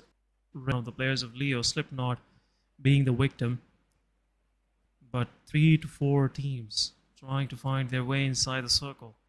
And unfortunately, no one is safe from the third parties. Wow. Wow. Can you please explain me what, sorry to cut you off, what the players of Mabetex are trying to do? Because one player I can see, he's near by ferry pier, one player was towards the side of Gatka. Finally they reunite. Yeah, and I'm happy to see that, because the unorthodox split which Mabetex was having right now, I couldn't understand what they were. Okay, maybe they were trying to collect those post-its. Oh, yeah, they are. But what was that R3G? They're flying vehicles. And now R3G, they have pushed on the solo player of IHC. Rest of the R3G is there. An aid was being prepared, and this could be a finish onto the players of R3G. But backlines are there. Rest of the IHC also pushing forward. It will be a full-fledged fight breaking between both of these teams. But Roshan gets knocked out at the same time. Noki trying to fight back, but Zol with the S12K takes down Noki, and last man standing, Junior it is. And Junior have to jump down into the water or take this fight from this very edge, but won't be able to survive for long. Some DBS shots to the face as well, and IHC confirming the entirety of R3G. 15 spot finish for R3G, not a good one, but anyhow, IHC have some good 4 points to their name. But look at this, 52 Esports they have placed themselves early on onto the military island. They have now a good spot in the circle, and they are just going out for the fishing. Everyone in the water is their possible prey. And for sure, 7th Element will pick every piece one by one. 52 Esports losing one more player as they're trying to find their way onto the military island, which, in my opinion, is now impossible. And even the players of High Voltage DC are trying to challenge out the 4MV. where Doc was taken out from the equation. Now 4MV left with only 3 players. The issue is if 4MV try to go a little southward, they will be welcomed by the players of Raw. If they go straight inside the circle, the way East is trying to do so, they will be welcomed by the players of 7th Element. So it's not looking very good for the players of 4MV as of now. In backlines, we have high voltage, but NBeSports also peppering few bullets toward the side of SKYLIGHTZ as they are trying to move inside the circle. No fear, Mafia Ninja on a very sliver of, not a sliver of, on a very low HP. Even the players of NBeSports, Akaze, look at his position. Fantastic position he's having. But Shot. Falak, again XI8, instantly takes Mafia Ninja down. Will be looking for the confirmation, but Rig and Trollin, a close frontal battle where the other players of Nice T2K work, are having the height advantage. Trollin takes on one player, but he also gets taken down. It was a 1v4 situation, but valiant effort from the side of Trollin. But T2K did manage to take him out. 6 elimination points in their pockets. Rig was knocked out, but he will be back. Magnus left with 2 players, Malik and Finn, still having a good compound. But the problem is they have to move inside the circle. They have to leave that compound. And T2K is waiting for them. 7th Element is waiting. Even the players of Mabetex, they have made it to the shorelines. Yeah, for sure. This fight is making into an all-in fight for Magnus Esports. Magnus Esports Malik is also knocked out. IHC is there, gatekeeping them as well. So it will be a hard one for them. But High Voltage DC gets eliminated. Team 4MV's East and Apex just taking care of the whole team. And SC, meanwhile, gets eliminated as well. NBeSports Fistboy confirming the final elimination. But anyhow, T2K Love has a slight of an idea where exactly the player is. And now Blue Zone is pressuring the players of Magnus Esports. And unfortunately, they will get eliminated as well. Malik goes down to the Molotov from Jane. And at the same time, Magnus Esports last man standing will bleed out to the play zone. But T2K getting some damage, some knockouts from the side of 52 Esports as 2 of their players are still onto the same shorelines. But look at this shot from the Love as he wanted to pay some regards as he was leaving for the circle. And now 52 Esports, 2 man standing this team is, will take care of the entirety. But there you go, some damage onto the players. And at the same time, Mabetex Desert is there as well. Every team that is left with nothing and just trying to give as much as damage possibly they can give to the team that is on the main island. That's been the story. But look at this aggression coming from the side of Apex. He goes in, takes down Godless, and now IHC left with only 2 players. How did Godless not get the sound cues? Even the second one, Alex also goes down. Demo in close frontal battle finally deals with Alex, takes him down. And 4MV left with only 1 player. I think 2 players, Baron and East are there. But how did Godless not get the sound cues when he was charging in? But never mind. IHC also in a bit of a tricky spot where Demo, he's taking the brunt of the blue. East along with his teammate just waiting for him. Mabetex Esports also bits by where the play zone hits the players of T2K where Rick has been taken down. DRS Gaming finds played, instant confirmation coming in. Even the players of again XI8 IQ still in the waters. Leo, they are also inside the water. Finally they will make it to the shorelines and have a good spot for themselves. Ziol can't say he's having a good spot. Finally he also gets taken down by East. Instant confirmation again coming in. 4ME, they're just racking up those elimination points. Yeah, 4MV, 6 elimination points for them, but they lost 2 of their players. That's the real problem. But IQ gets spotted out in the water. Aegon Excite as they were sneakily trying to cross over to the other side and trying to find their way inside the circle, getting 1 more player knocked out. But T2K meanwhile gets eliminated. Last one standing was T2K, and Mabetex and 52 Esports really took care of the players. IHC still inside the blue. One of the players of 52 somewhere in the waters for sure. But once 4MV will be done with this fight with IHC, Raw is on the back lines waiting for these guys. Killer YT gets his elimination points confirmed. Aegon XI8, 2 of their players are still surviving. But the real man advantage is toward the players of NBeSports, Leo, and Raw. 4-man standing it is. But NBeSports, they are in a good spot in the circle, and they're taking a total advantage of that. Oh, they are. They are definitely reaping the benefits of the circle right now. But on the other side, Leo Esports on the shorelines, having all the 4 players alive. Not too many elims. 2 elimination points, just waiting for the next circle shift, if the circle is going to benefit them or not. Yetoura also keeping a close eye onto the players of 7th Element. Malik being very aware about Fistboy's position, trying to pep a few bullets, but I don't think much damage has been dished out. Raw Esports, they are playing on the edge of the circle. The only threat they have are the players of 4MV as of now, but 4MV, they don't have the numbers advantage. And East deals with the last player of IHC. IHC gets eliminated on the 7th spot with 7 elimination. Right Again, on. XI8 also gets eliminated with only 2 elims. Yeah, only 2 elimination points and 7 spot finish. I would say not as Aegon Excite was expecting, but anyhow, that's how the things goes when circle shifts toward the military island. But for MV, they lost their man advantage. That's something really bothering me right now, because they were the only team on the military island and still they lost their players. This is not the right thing to do, but anyhow, 7th Element still in the dead center. NBeSports, they have a good southern part of the map for themselves, and at the same time, Leo Yeto, as he encroached himself onto the shorelines of military island, for sure he is being watched by the players of 4MV. Everywhere it is pretty open. You know, these long ridge lines, these hillsides are the only surviving places, but somewhat Leo, they managed to bring all 4 players across to the military island. That's something, you know, quite, I would say, commendable from these guys. It is. Even Raw Esports looking fantastic, but not a single elimination up until now.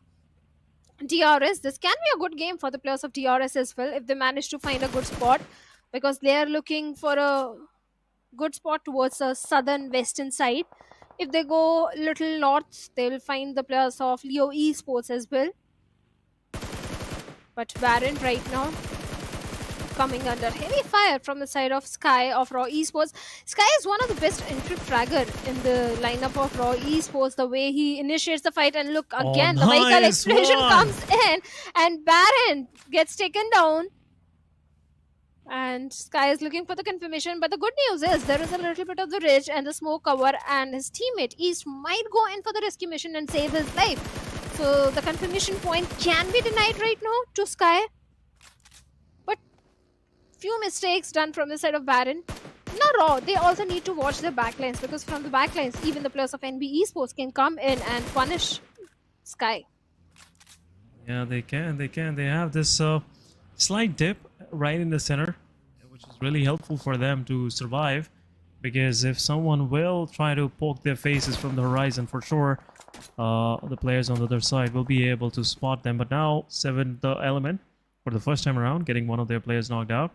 Leo Esports, they are eyeing on that same location, so for sure 7th Element have to pull off this revive as soon as possible. But Yetaota, as he is in the open, Baron takes the opportunity and will knock out Yetaota. Now Leo Esports will be under immense amount of fire. Probin knocks out Nova. Leo, in just a few seconds, got 2 of their players knocked out, and as we were expecting, NBeSports is now taking fight with Raw officials, and Mondo is pretty close, and a revive is happening as well, but still NBeSports have a good height advantage to their name.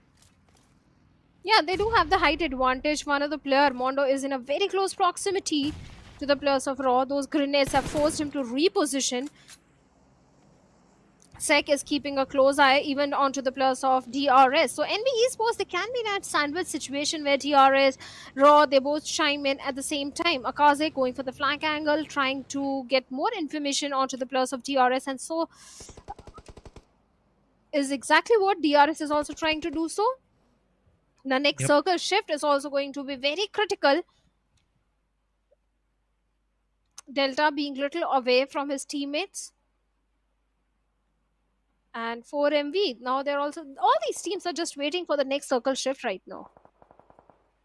Yeah, this next circle shift will decide the fate of most of these teams on the edges, especially Raw, 7th Element, and Leo, because they can be subjected to immense amount of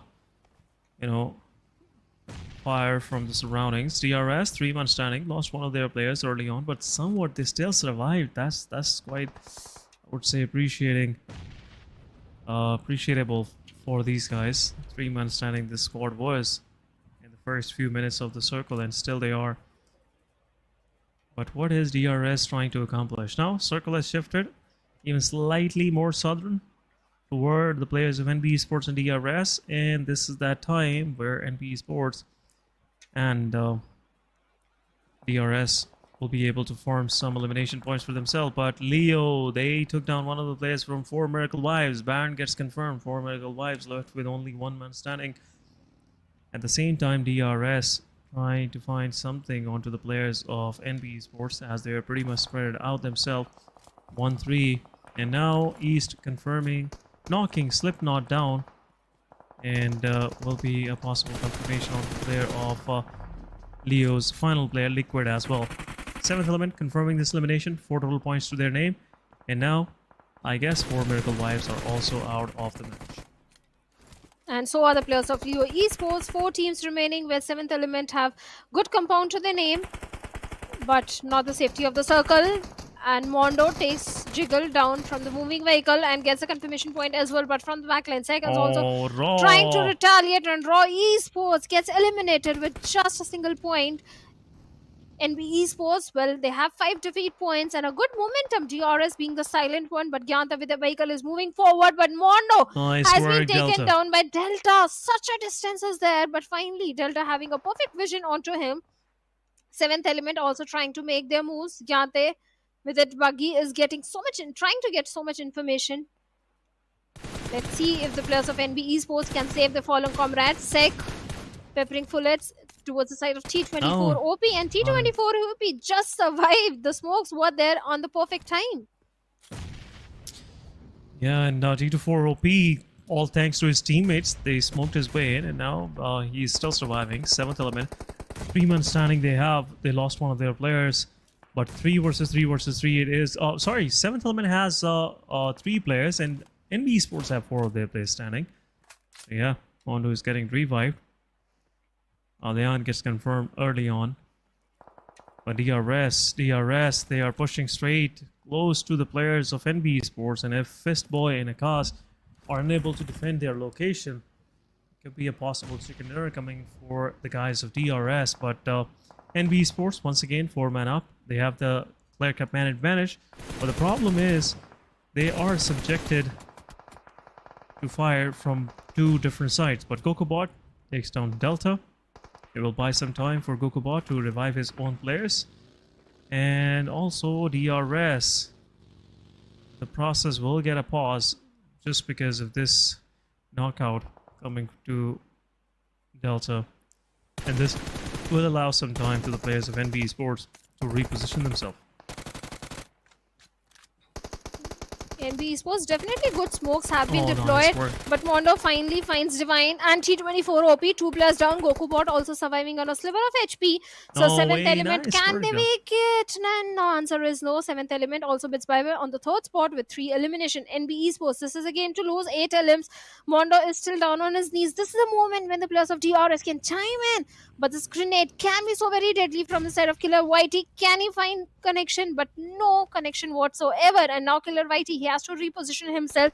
One more grenade coming in, and this time Sek can go down, but again, he's so close. Oh, Akaze, he was so close. Yeah, some more utility is being prepared. Killer YT has somewhat slight idea where exactly the players of NBeSports are, and now some more nades going in. Killer YT knowing the position, he tries to pick the player off, but Sekujen also close by. He healed himself. Akaz will get knocked out. Mondo is inside the center. And it could possibly be the next victim, but Sekujen throwing the nade takes down the player, but at the same time, Delta takes down Mondo. It's a 2 versus 2 once again between NBeSports and Team DRS. Delta, his position is, quite, I would say, important in the process. Sekujen might not be expecting Delta to peak, but right away, nice work done by the guys, and there you go, NBeSports clutching things off and taking this winner chicken dinners out of the hands of DRS. That was another close prediction coming from the OG caster. SN, but anyhow, would not take spotlight away from NBeSports. NBeSports winning the chicken dinner for themselves and 21 total points to their name.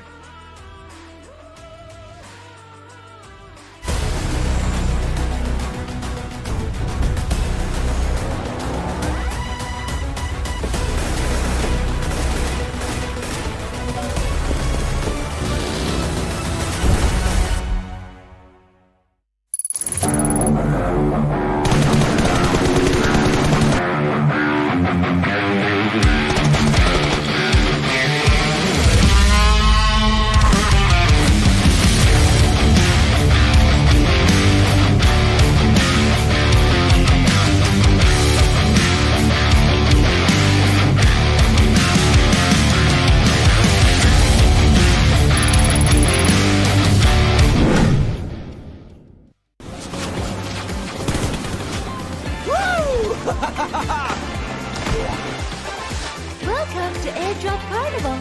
Let's have a blast.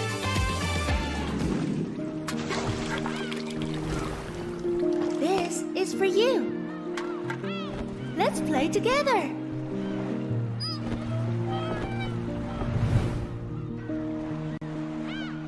Let's take a break.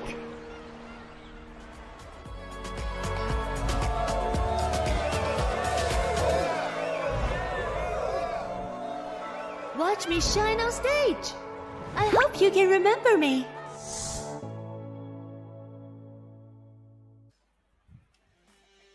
Welcome back, guys. After this short break, you're watching PMPL South Asia Championship, and this is the first day of finals. This is your host Essen. With me is Shadow once again on the desk. Shadow, again, that prediction was pretty close, but NBeSports had their own plans.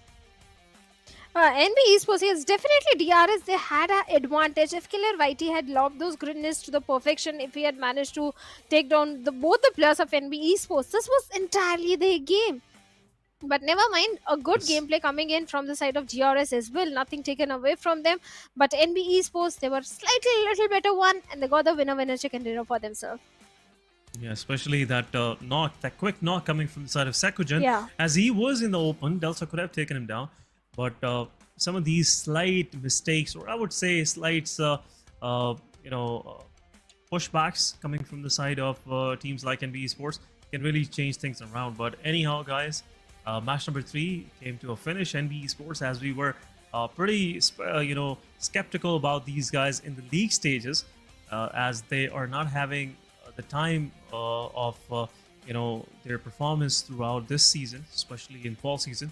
But this time around, they have answered back, and we'll see if they'll be able to keep that momentum. But for shortly in a moment or time, we will have a quick look toward the MVP of the match. And in my opinion, it could be Sekujan, because he was the guy who actually managed to clutch things off for his team.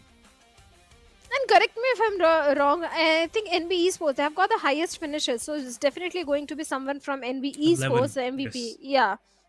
A very high fragging game coming from their side. And I was asking this question in the league plays, where is NBeSports? Because in the spring season, this lineup, this same team did deliver a very good performance, and was so impressed by NBeSports. But this time in the league plays, they were completely missing. But finally, they have been able to find their feet inside the game, and I hope their graph goes, if not exponential, at least linear. Yeah, at least they can maintain it, like an average of 10 to 12 points a match, which will be difficult, because the way we are seeing, first thing that really surprised me was Leo Esports managing to keep all of their players intact as they were trying to move through the waters. At the same time, Seventh Element, they defended that only compound available inside the circle from 4th circle onward. So that was quite commendable by these guys. But looking at the MVP, we have East 922. Nice work done by this guy.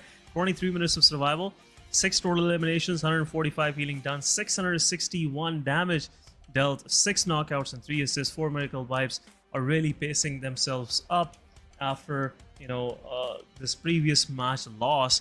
It's still stacking some numbers for themselves. But player in focus, yeah, as we were expecting, Seku is there, Sek and Mondo with 5 and 4 eliminations respectively, Jane and True Love with 4 and 3 eliminations. to their name respectively as well. Nice work done by again T2K, as you were the one who picked them in the previous match, but still they managed to get some good elimination points. Shadow. Oh yes, they did, because first game didn't go entirely in their favor, but this time no placement points, just the pure aggression coming in from their side. 10 points to T2K, but NBeSports with 21 sitting on the top, 4MV also 12 total points to their name, and DRS on the 4th spot with total of 10 points, 7th Element on the 5th with 9 points. But Stalwarts, they were taken out pretty early in the game. Few mistakes were done, and T2K, they were the one to wipe out the entirety of Stalwarts. Even Magnus not having a fantastic run, not having a good day right now. Mabetex also again with 0 points on the 14th spot. Oh, 0 point. Magnus Esports. So they didn't have the right match for them. They were throughout this match were trying to chase the circle. That's been the story for them overall in this sort of Erangel. But let's have a quick look at the first this overall ranking. First position goes to NBeSports, 43 points, a good lead, 9-point lead in 3 matches. It's a good number. And Fort Miracle Vibes on second spot with 34. Even though they didn't get the chicken, they are pretty consistent with their numbers. Look at 10 placement points, 24 eliminations. So even a chicken dinner will come, in the coming matches. Will cement them in a good position in overall leaderboard. But on the second page, DRS with 16, IHC with 12, Stalwart 52, High Voltage, Mabetex, Magnus, and Regicide with only single point performances. Stalwart Esports with 7 points, all coming in elimination. Same goes for 52 Esports, 6 points, all coming in elimination. Magnus Esports, Regicide, it's the same story repeating itself again and again for these teams on the lower bottom. Our schedule once again, guys, we are about to step into some chaotic fights of Sanhok. Match number 4 it is, and finals. Things are gonna heat up even further in this match, Shadow, and my expectations are now kind of very high in terms of unexpected fights. But we'll see how these things will just open up themselves. Let's see, Sanhok, a very fast-paced map, and I'm not going to give any prediction from now. I'll just go with whatever you predict. So I'll ask you again. I'm going to throw you under the bus today so many times. Which team you think is going to get the Sanhok?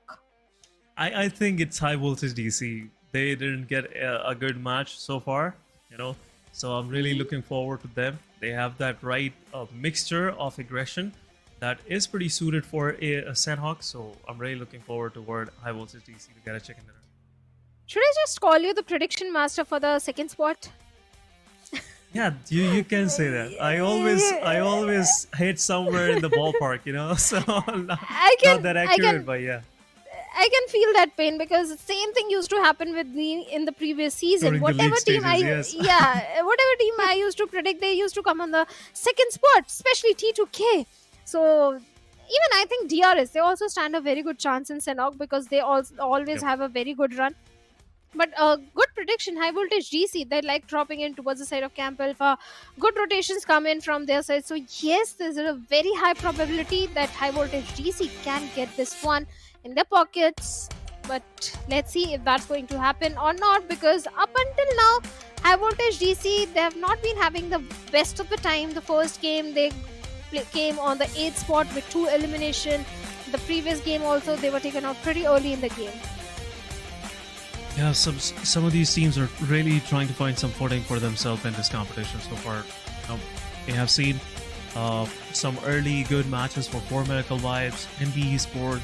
They got something for themselves, even though in the previous match in Miramar, not the previous one we just witnessed, for the second match today. NBeSports, they were in a good standing. They finished on the 3rd spot, as we saw Fort Miracle Vibe Baron just finishing these guys off, but there was a lot of smoke. The vision was not there for NBeSports to even strike even harder onto the players of Aegon and Fort Miracle Wise, but they are in that sublime touch which we were expecting from them in league stages, but in the finals they have came in with all their gun blazing, and so far things are working out for them. They have a good lead to their name. But talking about High Voltage DC, the way they played on the last 2 days of league stages of South Asia Championship, I want them to continue that throughout these 4 days as well, because that's the right mix. That's the right recipe for them to actually eventually make it to the top positions and could possibly be qualifying for the GC. We'll see how they will make sure that for themselves. But look at the first circle, pretty even dispersion throughout the map. No early contentions. Leo and R3G might be going against each other heads on, and R3G looks like they are not pretty much interested in the fight, and they would like to just back off from this as they are still finding the momentum in the South Asia Championship. So any early fights, just skim the chances for these guys.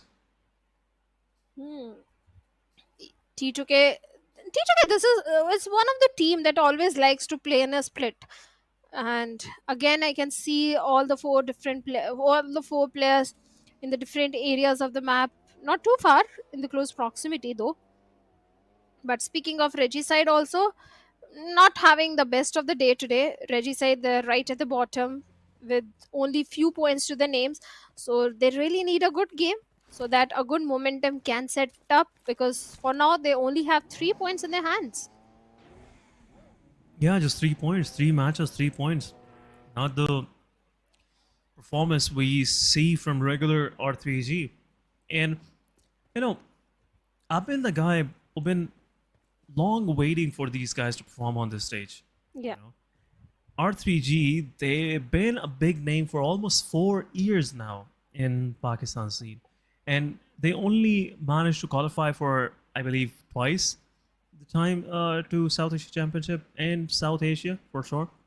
And I want them to perform and showcase the kind of same aggression that they they bring to the party in PMPL Pakistan and all the local tournaments as well. And I know they have that potential, but somewhat, every time R3G like to just start accelerating in the match, they, put themselves in a position where they can actually find some good elimination points for themselves. Something backfires and rest of the R3G just drops down like flies. So that's quite hurtful for the fans back home, including myself. I want to see them excelling even further, because right now the lineup these guys have, every player is a beast in close range, in my opinion. Every player used to be an entry fragger for other teams. Talking about 420 Boy, talking about Roshan, talking about Senior. Senior is the guy who has a record 13 eliminations, solo 13 eliminations in the PMPL Pakistan in a single match in Sanhok, solo. So these kind of performances, if you're able to pull these off in the past, why not now? That's my question. But R3G, they'll definitely answer that, in coming matches. Right now, it was a good decision from these guys to just not go against Leo Esports or Leon.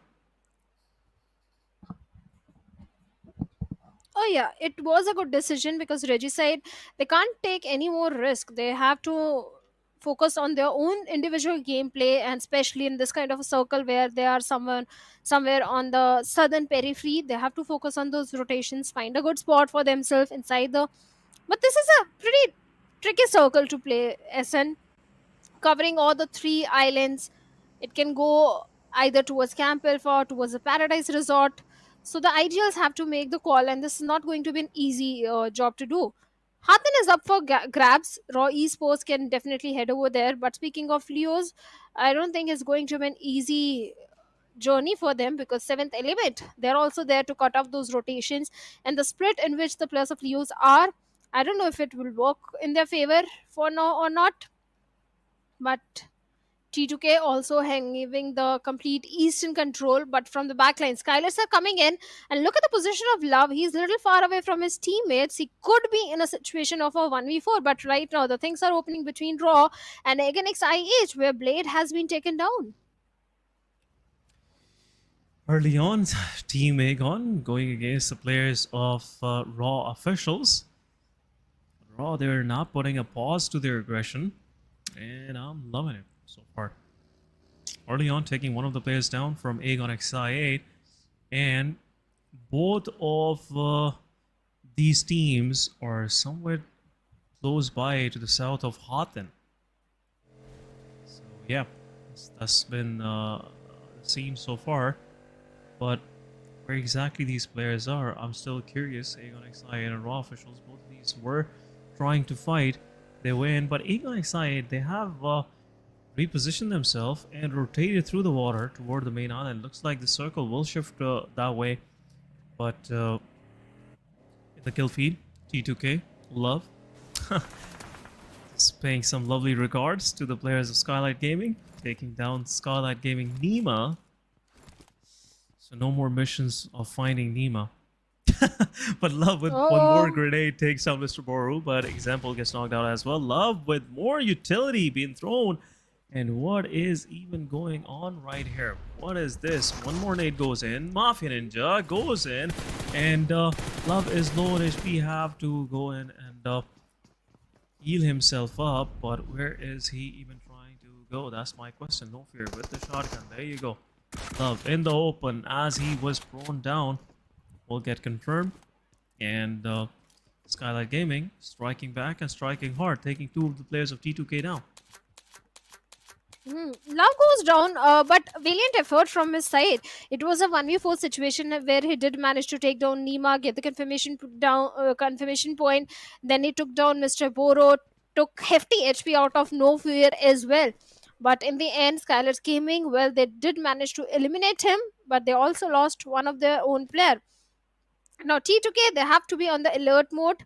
SKYLIGHTZ Gaming, their problem is not over because of the edge of the circle. All the remaining players of T2K, they are very well aware that there is a team coming in. They can gatekeep the remaining players of SKYLIGHTZ Gaming. But for now, looks like T2K, their entire focus is on position points to place themselves in a compound. They can hold on for the next few circles, if not few, at least for the next circle, where Jane and Rig are the only two players left. But looks like Jane might have an idea. There is a player coming in. But talking about Raw Esports, even Raw, they do have a very good compound to their name somewhere on the western side. But Seventh Element, they are present in the very close proximity, so a fight can definitely happen. Yeah, the reason why I'm having this time of my life, I'm laughing looking at this situation, because Seventh Element, they like to take this fight on these compounds. And somewhat, they have, cracked the code of how to approach this compound. But we'll see if they'll be able to do it this time around against Raw officials. Because in their strategy, moving from Camp Alpha toward the eastern side of this Camp Alpha island, they always go in a fight against any of these teams that are trying to hold on to this compound. But Leo, at the same time, a good rotation coming from their side. Now they are in the hot end. They somewhat have a edge of the circle, and they can make their way onto the main island as well if the circle even shifts further. Because look at this, the edge they are approaching, no one is there. And for sure, they will have a good compound to their name as well. I would love them to actually capture that compound right next to the bridge, north of the bridge. That can get them some good elimination points. But Skylight Gaming trying to find their way inside the circle. 52 Esports could be the possible gatekeepers. But airdrop number 2 drops in the midst of these fights happening onto the main island, where Groza is in there. So we can see kind of mood is already setting for some aggression that needs to be unveiled on these players. So Groza is there, level 3 gear is there available in this one. We'll see who will get their hands onto this Groza. I would say the most powerful assault rifle it is, in my opinion, in PUBG Mobile. And none of the, except this LMG, yeah, no other gun is that, I would say, difficult to play against than Groza. What's your opinion on that? Groza is definitely one of the most deadly weapon out there, but I think right now the meta has shifted, and DBS, I don't think any gun can stand in front of DBS. I just hate DBS, but never mind. I Hate it or love it, it's one of the best weapon in the short range right now. And we can see all the players are now shifting to DBS. It's always a AR or a SMG, and the other weapon is always a shotgun. Even Choto is having a S12K in his hands. So shotgun has definitely taken up a rise. But speaking of Choto, He's very well aware of the position of the players of SKYLIGHTZ Gaming, just trying to not make any sort of noise. But his son needs to be very careful because the compound he's looking for or he's eyeing for, Jane is already hiding in that compound. And if Jane gives any sort of sound cue or the crate is there, now Hassan is aware that there is a player. And let's see if Jane can clutch it out, because right now only one player of 52 is rushing towards him. But on the other side of the map, High Voltage GC is punishing the players of Mabetex Esports and getting those confirmation points. Yeah, at the same time, High Voltage DC confirming some 2 good elimination onto the players of High Voltage DC, but a nade being thrown by Jane will give some chip damage to Hassan. But 52 Esports, they just want to back off from this fight. But at the same time, Magnus Esports just taking their piece of the pie from Mabetex, and they have took one more player from Mabetex down as well. T2K Jane trying to make his way inside the circle. Sulman is there. And this could be a possible finish. And look at this. Valood was already holding on inside the circle. And now circle has shifted even further toward the southern part, somewhat close to the boot camp. And Stalwart Esports in a good position. High Voltage DC in a good position so far. And looks like, as I was predicting. Oh my God, I didn't see that guys coming, but High Voltage DC in a prime location. Oh yes, they are. They are holding the Paradise Resort, but right now 4MV and Regicide also locking horns, where Regicide bids bye-bye on the 15th with 0 points. 7th Element, speaking of them, well, they are also coming under heavy fire. Doc keeping a close eye onto the players. T24 OP coming out in the open. Doc did take a little bit of the HP out of him, but East, being the precise one, takes T24 OP over there. Instant knock coming in. Let's see if they can get the confirmation point. And maybe even the players of Raw Esports can also chime in and do a third party, because they are also present in the close proximity. But Eganix, I8, Falak also finds Leo Liquid instant confirmation. Now 4MV, they are little spread out. The backlines are clear. So yeah, they are in a very good spot right now. 4MV, they will be forming some good numbers for themselves. And 7th Element, they have lost it all. They are left with nothing so far. T24 OP already bleeding out. And as we were talking about Raw officials have 3 of their players surviving. And as they're trying to make their move inside the circle from the water, it could be something that can prove detrimental. But 52 Esports, they're getting peppered by NBeSports in the Paradise. At the same time, High Voltage DC, they have pushed onto the players of NBeSports as well and getting taken down. But Mondo confirming the elimination. Vector in the close range, pretty quick to just, put those bullets down. But 52 Esports losing their players. NBeSports at the same time, they're taking fight on 2 different fronts. And now High Voltage DC just pushing through and confirming eliminations onto the players. Right, okay. Getting some Molotov damage, but it's not that big of a deal. For sure, he will fend it off. And I will see have 4 eliminations to their name. Oh yes, they do have 4 elimination, and the next victim could be the players of Magnus Esports, because the way Rogue is moving in, he can easily spot Rollin over there, and looks like he did get the sound cues. Multiple players are charging towards Rollin. He needs the backup. He needs the cavalry as soon as possible. And even Mabetex Esports Valley is also in the close proximity. But Rollin trying to scuttle back to the safety. On the other side, even the players of DRS are also locking horns. And Mabetex finally gets a good compound. But they need to make their moves. The vehicles are there to help them out to rotate inside the circle. And 7th Element Alian also finds 1 knock onto Malik. But Eganix IE, 2 players already down. And 7th Element Goku Bot gets the instant confirmation point. IQ is the only man standing from the side of Eganix IE. What just happened? 2 players out in the open. Yeah, they were trying to find their way inside the circle. And it's been an emergency for these guys. But 7E treating the wounds with no mercy, I must say. Eganix side left with only 1 man standing. 7th Element, 4 elimination to their name, so a good run for them so far. But still surviving. IHC right in the dead center. High Voltage, they have made their way in. At the same time, 52 Esports, one of their players, is surviving somewhere in the blue zone. But Aegon XI8, the last man standing, gets confirmed by Raw official. Sky will confirm this elimination and have that location to their name. Seventh element Divine still not stopping. Gets Prabeen from Raw. Even Sky, Stalwart's action is trying to pepper bullets towards Sky. So Raw Esports is not having the best of the time. It's trying to make their way inside the safety.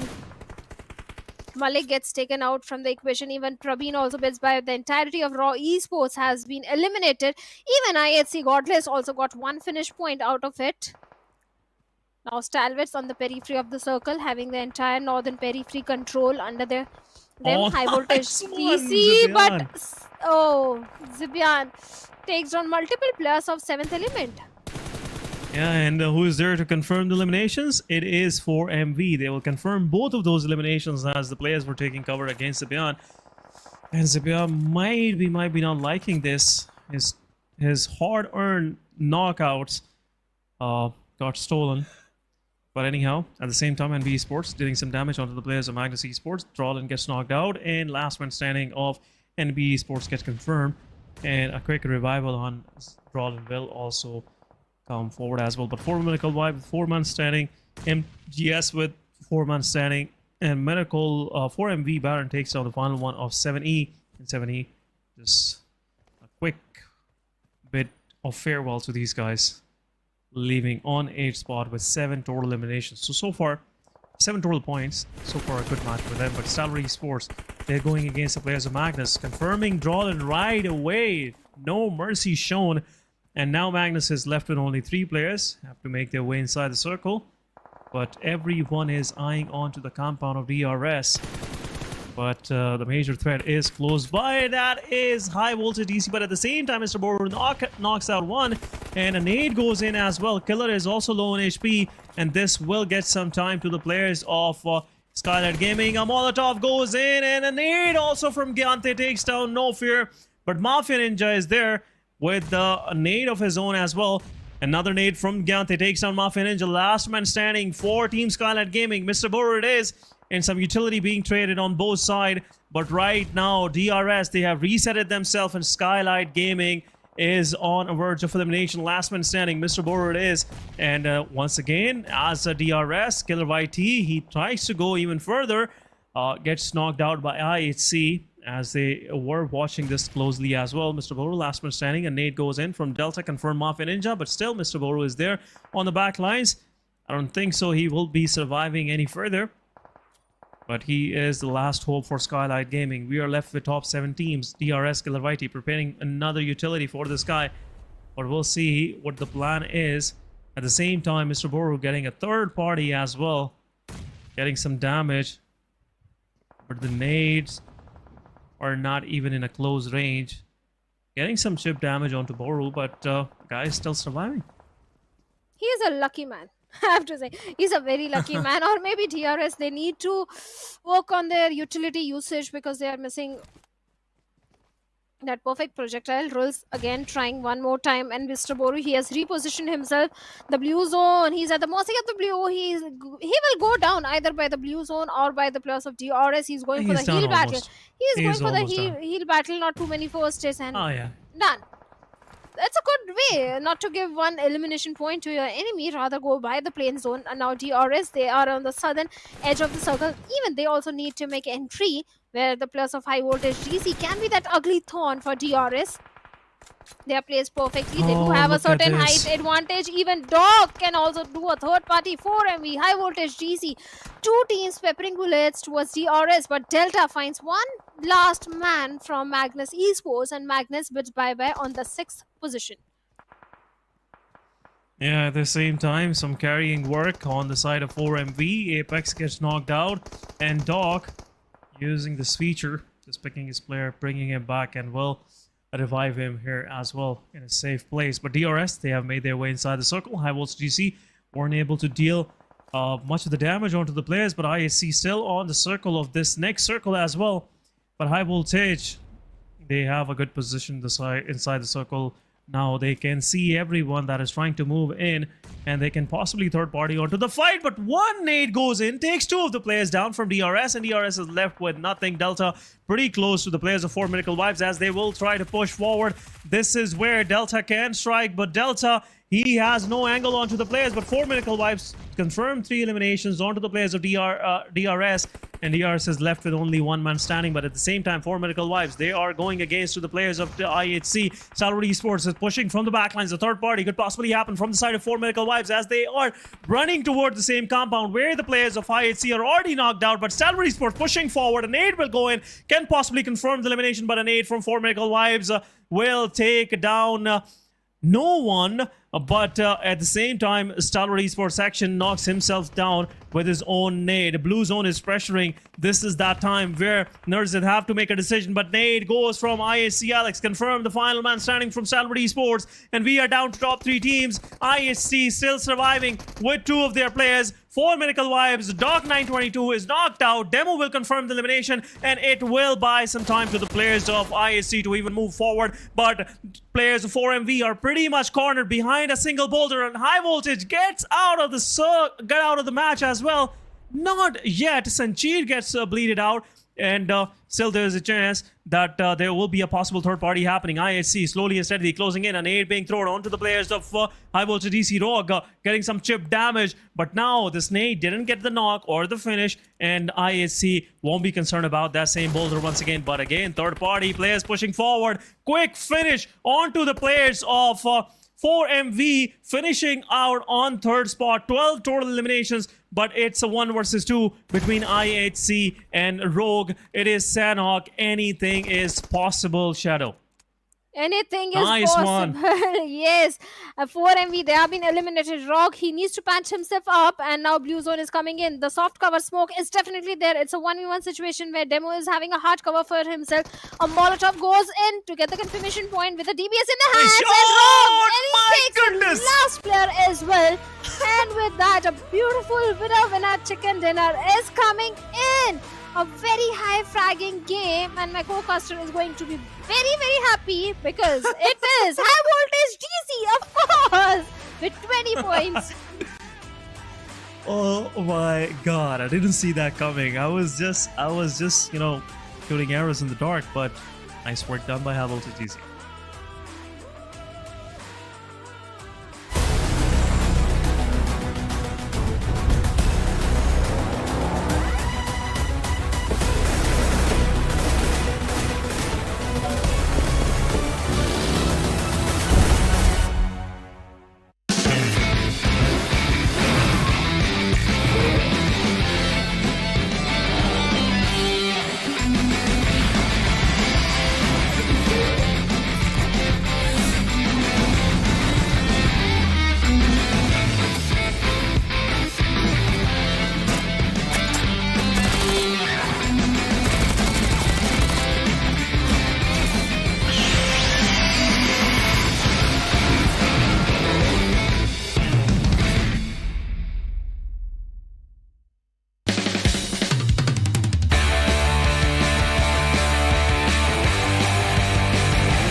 Welcome back, guys, after this short break, and you're watching PMPL South Asia Championship Finals Day number 1.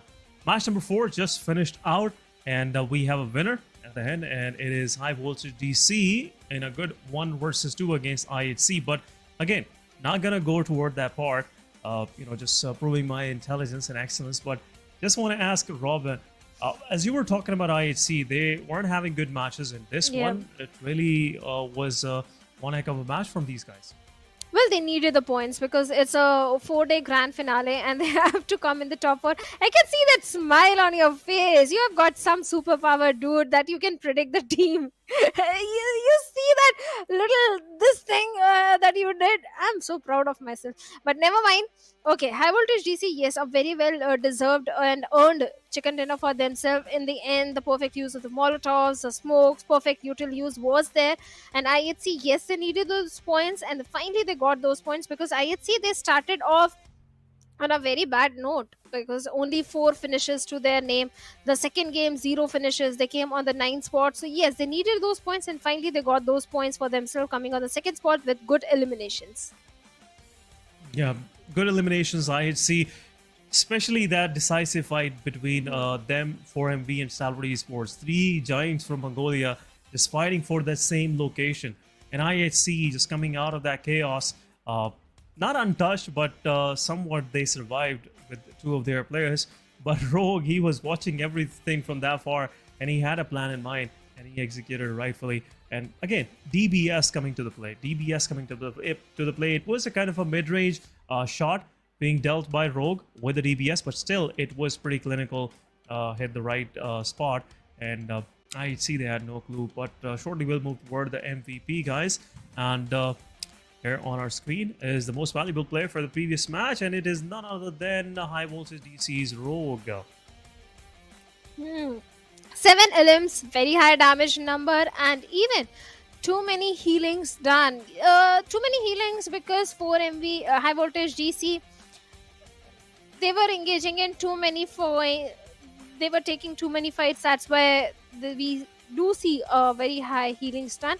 But nevertheless, damage is also pretty high. Along with Rogue, we have East also making into the players to focus. IHC LX with 3 elims. Doc also making it. It's entirely 4MV's game. All the 4 players are there with 2 elims. Doc is there with 4 elims. Baron is there. But now let's have a look at the match summary. That who got the highest finishes, who got the highest damage, and it is none other than Rogue of High Voltage DC. Yeah, highest eliminations, highest damage, but at the same time, rest of the match was, 4MV all gun blazing. The way these guys confirmed those elimination points for themselves. The fight against DRS, that quick finish onto the players of R3G, taking a piece of 7th element as well. So they racked up some good numbers for themselves, 12 total points. And still, even though they didn't get the chicken dinner, they got 17 total points, which is quite commendable in my opinion. But High Voltage DC with 20 points to their name, putting them somewhere close to the top 7 positions and exactly on the top 7th position. IHC with 14 total points. We'll see in the overall ranking how far they managed to push themselves. 7th element with 7, Stalwart Esports with 7, NBeSports with 5, Aegon with some 3 to 4 points as well. But let's have a quick look at the schedule. We have another match, getting ready for us. And it is Miramar, match number 5 for the day, and then it will eventually finish things off with our final match on Erangel. It's been quite an intense day so far. Some unexpected chicken dinners coming, starting the day off with SKYLIGHTZ and NBeSports with a chicken dinner, and High Voltage domination coming with a chicken dinner with a dominating performance of 20 total points. That's outstanding so far. But GG's. My hopes are again getting higher for teams like 4MV, for IHC, the way they've been consistently performing in previous 2 matches. Well, they have been consistently performing. 4MV is definitely one of the aggressive teams in the lobby, and we do expect big things. But in the previous Miramar, it was against IA that got a winner-winner chicken dinner. Who do you think will take a winner-winner chicken dinner in this Miramar? This Miramar, I want to see someone getting the chicken dinner from Pika region, but honestly, the name that comes right on top of my mind is 4 Miracle Vibes. I think this is that time where 4MB will eventually take that curse off them, as in any match where they have some good numbers in eliminations, they end up losing too many of their players, and they cannot just give those finishing touches to the match overall. But would love to see 4MB winning this one. Any wild guesses from your side, Shadow? You just read my mind. I was thinking about 4MB because 4MB, they came so very close to getting a winner chicken dinner in the previous Miramar. So this time they would definitely want to earn it because they missed it last time.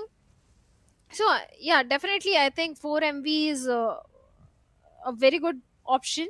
Not option, a very good prediction, I'll say. But even the players of NBeSports also did deliver a very good performance in the Miramar. They went ahead and got chicken dinner in Erangel with 21 points. So I think it's entirely 4MB's game. Yeah, some good, picks coming from the side of Shadow as well. Not gonna deny that. NBeSports, they are looking pretty strong. They're looking pretty strong in their 4v4 fights. Their confidence is in place. So yeah, they could be this match could be their match, but this will be their second chicken dinner, which again can be very helpful for them to retain that first position. But anyhow, talking about the first play area, we have Los Leones, La Bandita, a pretty balanced circle for the first time. But what just happened? R3G, did they lost one of their players, or did they confirmed one on Mabetex? Yes, they confirmed one on the Mabetex. Wally is no more in the match. Mabetex have to play their further, developments throughout this play with only 3 men standing. So yeah, R3G have some early success to their name, 1 point. Yes, Regicide finally having a good start. They need those points, but they need to be very aware of their surroundings, because maybe the players of Mabetex can charge in towards them. They might seek revenge. They might be looking for some revenge. But right now, Demo is also in a very tricky spot. Thank God his teammates are there to back him up, because the players of Magnus are right in front of them. Demo does have a weapon, but no armor, just a single grenade. And Zabian is the one who needs safety right now. Who needs backup right now, because looks like the players of IHC, they are rushing onto the compounds, and Zabian is out there in the open with a buggy, rescuing his teammate as well. And looks like Magnus Esports, they will move into the safety. But Rollin, a cat and mouse chase is going on between IHC and Magnus right now. Yeah, both of these teams somewhat have an idea that there is a fair chance that opposition player don't have a gun in his hand. So why not just pick the soft target? But I see they're pushing onto the player, and they are pretty much in the open, and a shotgun to the face by Drolin, but right away Zols follows up and takes down the players. But Magnus Esports, they're going all in this fight. A third party, not the third party, an off angle from the player is there as well. But the shotgun is there. IHC, they have one of their players knocked out. Again, stepping out in the open, but Fenny low on HP will go for the confirmation with a shotgun to the face of Magnus Esports players. And another one knockout. IHC, they're about to get clutched. They're about to get clutched by this player. A shotgun, jump shot, and it's over. 3 pieces for Magnus Esports, Finny. And IHC, oh my god, weren't expecting this kind of pushback from Magnus Esports, and got confirmed. Drawn, unfortunately, been the victim of situation, but overall Magnus Esports have 4 eliminations to their name. IHC, they shouldn't have picked this fight. They should have let the players of Magnus go on their own way, because Magnus was not interested in picking up this fight. But now IHC paid the price, and Feeny, what a clutch coming in from his side. Oh my goodness. Already 4 elimination, 3 elimination goes to Feeny. Single-handedly, he clutched it out against IHC, and now Magnus Esports, a very good head start for this 4th game of the day, that is Miramar. And they need those points, Ehsan, because Magnus was also one of those teams who was trailing behind, lacking behind, not having too many points in their hands. But finally, they can find themselves in a good spot. All they need to focus on are the position points right now.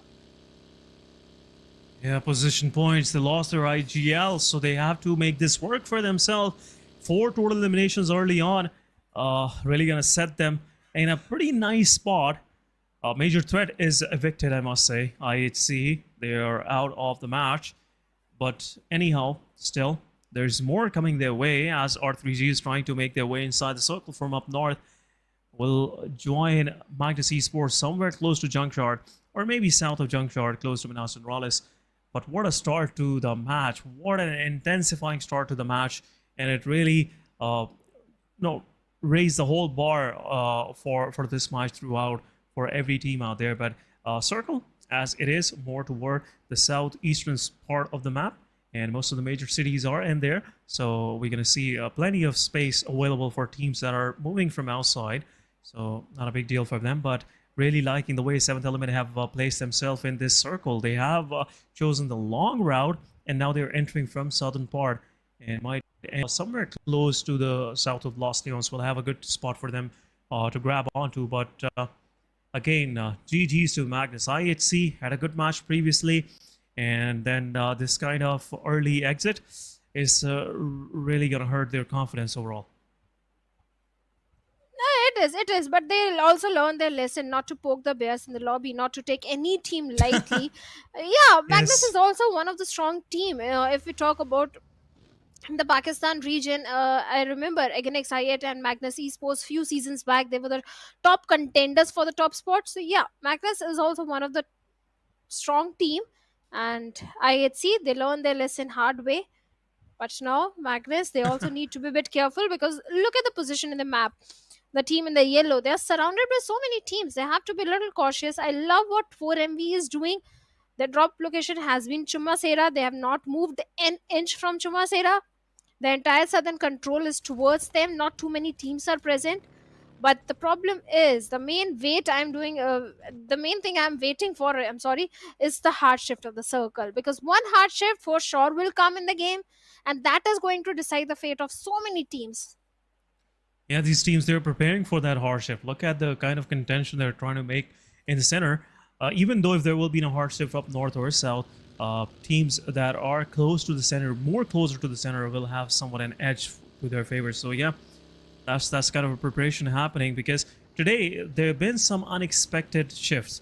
And so far, the thing that been quite noticeable in that whole thing was that teams that were close to the center got something for themselves. But Mondo with the strike takes one of the players down from Stalwart Esports, and Stalwart Esports now they are fighting back, but action is up top there, and he is going in the fight as well. But this could be a close quarter combat between both of these players, and a shot being fired, and Stalwart Esports losing the second one down.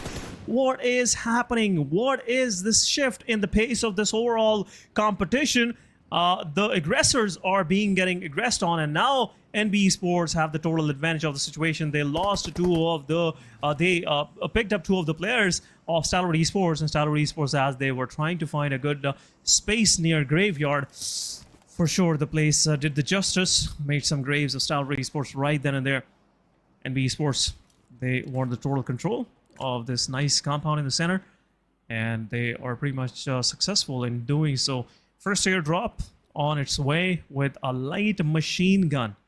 So now, algorithms on PUBG Mobile know that what is happening down on the battlefield. So they are dropping the weapons that will be more useful in these kind of chaotic situations. But again, Stalwart Esports, Mabetex, Magnus Esports, they are having some heck of a ride so far. Some early fights, and some of them are having some good successes, and some of them are just dealing a lot of damage. They are, and the damage is being dealt by the plus of Mabetex, where 0 has been taken out, and instant confirmation goes in to the plus of Again XI8. Now Mondo also in the close proximity to the plus of DRS. Now look at the position of NBeSports in the mini-map. They are in a split position. They need to regroup or create some flank angles, as Delta is trying to make his way to the safety, as Mondo was peppering bullets. The vehicle has definitely taken a certain damage, but the player of DRS is safe. Sek, he also needs to patch himself up, but not too many first aids. I can see onto him exactly 0 first aids, to be very honest. And Akaze is still looking for rules. Now DRS, they do have a good compound to the name, so NBeSports need to be on a little guard. And the circle has shifted away from both these teams. But Mondo again creating a good angle. peppering bullets onto the players of DRS, but finally the players of NBeSports decide to disengage. Smart decision, mature decision coming in from the IGL to prioritize the circle. Even look at the vehicle of Akash, a few bullets and he's done. The vehicle is done. Yeah, Kaze, he is playing a risky game. And some of these players love to play these kind of risky plays. But anyhow, anything that is moving and has 4 wheels for sure will help these guys to move inside the circle. And now Akaze have to find a good, healthy vehicle for himself. But anyhow, at the same time, they're trying to find their way inside the circle. And they have chosen more of an eastern approach toward that part of the map, but Circle has shifted even southern toward the Lost Eons, as you mentioned as well. And this can actually play a big role for Aegon Excited, for MB, and Leo Esports to find some good frags for themselves, as most of these teams are trying to, you know, pass into the city, and that's where these teams will flourish with some good numbers for themselves. But anyhow, 4 Miracle Vibes, a good spot to their name. They're gatekeeping the entry from the western part of Lost Eons. Aegon Excited on the other side, they are watching the entirety of the eastern part where most of these teams are. So Aegon Excited might well have to go into some full-fledged fights and will have some good successes for themselves as teams will be making their rotation in. But down south, 7E, they will stay untouched for quite some time. But another circle shift, and this circle will move not that of a hard shift, but slightly toward the center where Lost Eons is still in. Lost Leonis has suddenly become the hotspot for all the teams, as everyone is trying to find a piece of land over there. In all this commotion, NBeSports, they're still sticking, along with NB, T2K, DRS, they're still sticking to the northern periphery of the circle. High voltage GC charging onto the compound of Reggie's side. Reggie said only 2 players I see, and Noki and Roshan, they have to defend the compound. It's an outnumbered fight. Noki takes a jump out of the building, but Rogue with a DBS comes charging in, takes 1 player down, and instant confirmation will be there. Now Reggie's side left with only, I think, 2 players, Junior and Vaz. The split didn't work in their favor, and High Voltage GC, they are going to be pretty happy. 2 defeat points already in their favor. At the same time, a good compound towards the eastern side. Leo also opening things up onto the plus of Stalwart, where 1 player tops gets instant confirmation, elimination coming in, and Stalwart's also left with only a single player. Yeah, but what is Junior even trying to do? I have no clue. As they are trying to move in a location where they are pretty much surrounded by the players of Aegon Excited. They have multiple angles on them, but we'll see. I don't know what's going through their mind. But right now, Leo, they're gatekeeping the players of Stalwart Esports. Stalwart is left with only 1 player, but at the same time, Stalwart Esports, they are inside the circle. That's something to be happy about for STE. Not a good match for them. They've been dealing with the casualties throughout this course of 3 phases of the game, but so far, Albert, last man standing at the same time. Gante, nice work from this far, taking down T2K Love as he was hanging out on the stairs of this small compound. And now DRS might push onto these players, and this could possibly be a full-fledged fight breaking between the players. But look at this, Jane and Killer YT about to say hi to each other, pretty close to each other, and now Killer YT will possibly be taking a fight. And now DRS, once they knocked one of the players from T2K, have found their way inside the circle. It has bought them a good amount of time, and now they are pretty close to Aegon Excited. DRS really needs to find a good spot for themselves. The way they are rotating, they're also grabbing a lot of attention from the side of T2K against XIAT, but right now NBeSports are taking the plus of HP down. Oh, no way, nice work. High Voltage DC left with only 2 players. And NB, they also have to move inside the circle. The biggest advantage High Voltage GC is they do have a compound, and NBeSports is challenging them. They are also looking for the control of the same compound, but Magnus Esports with that mini tap shots. Actually, it was M416 takes down one player from the side of Mabetex Esports, Leo. But I think easy rescue mission should be coming in. At the same time, the next circle shift is going to be very critical. And 7th element, they're still outside the safety of the circle.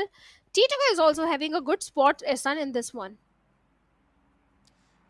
T2K for sure in the whole northern part of this circle, they have a good spot. But the thing is, they are just on the mercy of one circle shift. That's it. And if circle goes away from them, every team that is crossroad, talking about ERS, talking about Mabetex Esports, will just love to take apart the players of T2K. But Skylight Gaming Mafia Ninja takes one of the players down. Rig is knocked out with a mini 14 shot right to the cranium. But now, Skylight Gaming, are they going to take a fight? That's my question, because T2K, they're pretty spread out, and Skylight Gaming might get a chance to actually aggress even further close to them and take a control of the northern side. Looks like Skylight Gaming, they're preparing to push forward and want to take that fight. Now, Love's position is already revealed, and what a shot from No Fear. Nice work done. T2K, 2 pieces of them are down, and only 2 in the fight. Jane is the one that can actually, shot some fires, but rest of the team, they're busy with the revives, and Skylight, beauty it is. They have taken down 3 players of T2K. Nothing is left in T2K to kill. I don't think so. This training will be helpful for them. You just have to train to survive. And that's what Jane is trying to do now. Northern part, total control of Skylight Gaming now. I didn't jinx anyone, but Jane is trying to find a safe spot for himself. HIGHVOLTAGE GC having their own troubles, and Nero gets taken down by a player of NBeSports. Now Sanchit left all by himself. Only 1 player remaining, not giving any sort of sign. Actually, he's trying to cook up a grenade. Let's see if he can find any sort of connection, as Mondo is trying to do the same thing. But Fistboy with a UMP 45 trying to charge in, but Mondo's grenade takes on Sanchit and his own teammate as well. But 6 elements coming through for the players of NBeSports, and a good compound in the circle. I like the way NBeSports plays in the map of Miramar. They always tend to stick to the periphery of the circle, find a good compound. The minute they find a knock on to one player, they suddenly charge into the compound. But on the other side, DRS rolls with a mini, takes down Nima of SKYLIGHTZ Gaming. Rules OG, they heard those shots coming from up north. So, for sure, Skylight Gaming has some attention from DRS, but they are striking back as well. Took down the main fragger, Killer YT. What is the cause even trying to do? As they're stepping way out of the line, for sure. And now, they have nothing to worry about except Skylight Gaming. They're the only threat on their backs. Everything is down south to them. Now, Magnus Esports, pretty close by. Leo. They took some shots on the players of 4 Miracle Wives as they were trying to cross into the circle. Leo Esports preparing. Look at their attention. All of their players are pretty much focused toward 4MV. And if there will be any crossing happening, for sure there will be some shots being dealt. But T24OP missing everything out there. Missing everything. And now he has somewhat switched on to M416. Still nothing happening there. Sky from Raw takes down the last one standing of T2K. T2K exiting on 14th spot without any success. 0 point to their name. Well, 0 points to their name, and SKYLIGHTZ Gaming now, even they're also surviving with. Wait a minute. Okay, that is some way to. Throwing his buggy. He could have come. Never mind.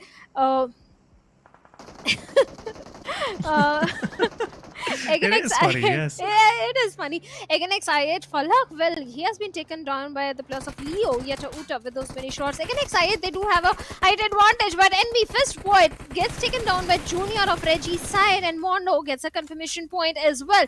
Now, he has a job to do. He has to revive his teammates. Easy rescue mission should be coming in. Reggie's side, well, not having the best of the time, but NBeSports 8 LMs already in this team's favor, and all the 4 players are alive.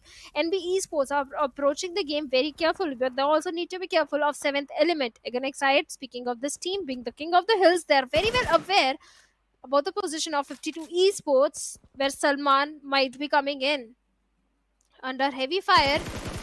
and makes a Yeah, mistake he of is. his life coming out in the open. But Oh, finally survives. survives and finds hard cover as well. Oh, Valood also as well. How Aegon XI8 let that happen? Two of the players crossed in a good position, but still they are outside the circle, but not anymore. Blades with the shot takes down one, and some more damage being dealt onto the players of 52 Esports. Valood gets flushed out, and it's from Raw Jiggle. 52 Esports, they're just distributing some elimination points to both of these teams. But Salman, he's still there. And I8 Blade, he's waiting anxiously for this guy to show his face. There's some smokes being deployed, and looks like he will get knocked out to the play zone. He will. He goes down by the play zone, and Blade is looking for the confirmation point as well. 52 Esports, Choto is the only man standing. Actually, two players are still standing from the side of 52. Salman not for very long, and now only one player. Again, XI8 still having a very good spot for themselves. 4 MV also having a good compound. Then next circle shift is favoring the position of again XI8. Even the players of Magnus and Mabetex as well, as Magnus is having the complete eastern control, but they are in the low ground. Again XI8, DRS, they can be the king of the hills. They'll have a little bit of the height advantage. So does the players of DRS onto the players of SKYLIGHTZ Gaming. But 4 MV Dog, as per kill feed, finds the players of Leo Esports as 2 players goes down. Yeah, Leo Esports, they're also, getting some wrath from 4 Miracle Wives, as the only, what's the mistake they made was letting these guys move inside the circle, and now they are paying the price for that mistake. But circle shifts even slightly more centralized. Team Aegon XI, 3 of the players are inside the circle, even though Falak is also on the edges, so not a big problem for them. But 4 Miracle Wives, that they are moving in, they will grab some more attention from the side of Aegon. 2 eliminations to their name. Quick eliminations from Doc and Nova as he's trying to move inside the circle. Will revive his fallen player Liquid. And once that's done, Uzum is there to grab those 2 elimination points for his team. Only 1 elimination so far. That is quite interesting for Aegon, because from this high, you should be able to get some good points for yourself. But Nova gets taken down, and Leo is out. 52 Esports also gets eliminated. Liquid, last man standing, and Leo is probably just surviving with 1 player. But on the northern periphery, Team Sky, they are pushing onto the players of DRS. 1 player knocked out, 2 player knocked out. Rules OG with the healing advantage, with the health advantage, will take down 3 players. Not a well curated push coming from these guys, but SKYLIGHTZ Gaming want to join in as well. DRS getting 2 of their players knocked out. Delta is there with his Bucky, and for sure he will get confirmed. SKYLIGHTZ Gaming with some good numbers to their name, and after confirming these ones, for sure they have now almost, I believe, 8 to 9 eliminations for sure, but we'll see in a moment. But Aegon XI at the same time gatekeeping the players of Leo. Once again, Leo have resetted their fallen comrade, but now Falak is getting prepared with the utility, with the nade, throwing in. No success so far, and now he has to reposition himself. Well, he certainly has to reposition himself, but again, XI8 still having a very good spot. Sky has been spotted down by Falak, and Falak goes in, charging it towards Sky, takes him down, and with that, Raw Esports also bits bye-bye on the 10th spot with 3 eliminations. Very well, a good awareness of the surroundings, which again, XI8 are having. Leo make the mistake of coming out in the open, but finally the players are safe, but Apex is not safe as the Molotov comes in, and he gets taken down. SKYLIGHTZ also charging onto the compound of Mabetex, where Leo OP gets taken down, but not by SKYLIGHTZ, but by Magnus Esports. A third party is happening in this situation, and Nemo also goes down. Mafia Ninja with a grenade is looking for a confirmation point, and this grenade can be so very deadly and detrimental for the players of Mabetex Esports.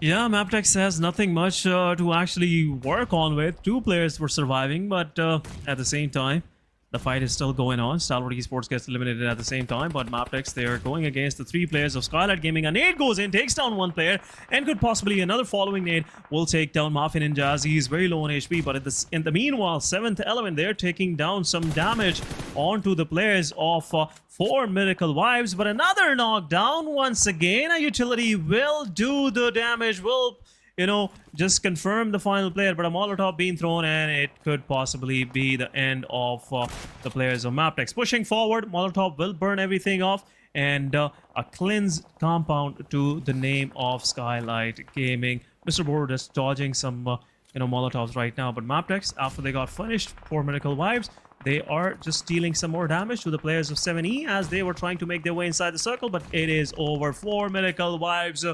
Nice work, I must say, by these guys. 7th Element had no clue what was coming their way, and 7th Element is out on 7th spot. But now, confirmation at last by AgonXID onto the players of Leo, as they were, pretty much successful trying to find their way inside the circle. But now Leo is no more with us. Top 5 teams in play, and 4 Miracle Wives still standing with 3 men. 3 men, definitely. AgonXID still having a very good spot. The circle is benefiting this team. They are very lucky. The IGL has made the perfect rotation, and the zone read has been fantastic. The smoke wall is there from the side of 4MV, but Uzm with the UMP45 trying to take down Apex, and finally he takes him down. Good shot with that UMP45, and now we'll be looking for the confirmation point as well. Yeah, quick confirmation can come. A nade being thrown toward east. Rest of the AgonXID been asked for help, and now Uzm is not the only one gatekeeping the players of 4 Miracle Wives. Smokes are there, giving a path in easy access to the knock player to get close to the ridge line where Uzm will have not have an angle onto the player, but 4 Miracle Wives, they have managed to get inside the circle. But in the blue zone, Blade gets taken out. What is even happening? I have no clue. But AgonXID, they want to finish things off with 4 Miracle Wives. This could actually backfire. Uzm is the one on this end. But right now, Apex with the shot takes down Uzm. IGL is knocked out. Falak taking a fight against East 922, but an uphill battle is happening between both of these teams. But looks like Apex will take down Uzm. 3 versus 3 it is, but another nade goes from Apex 922. It will take down another player of Agon. It's a 3 versus 2. IQ, he is clueless from where the players are pushing forward. Another shot. Blue zone it is. A lot of damage. 4 Miracle Wives.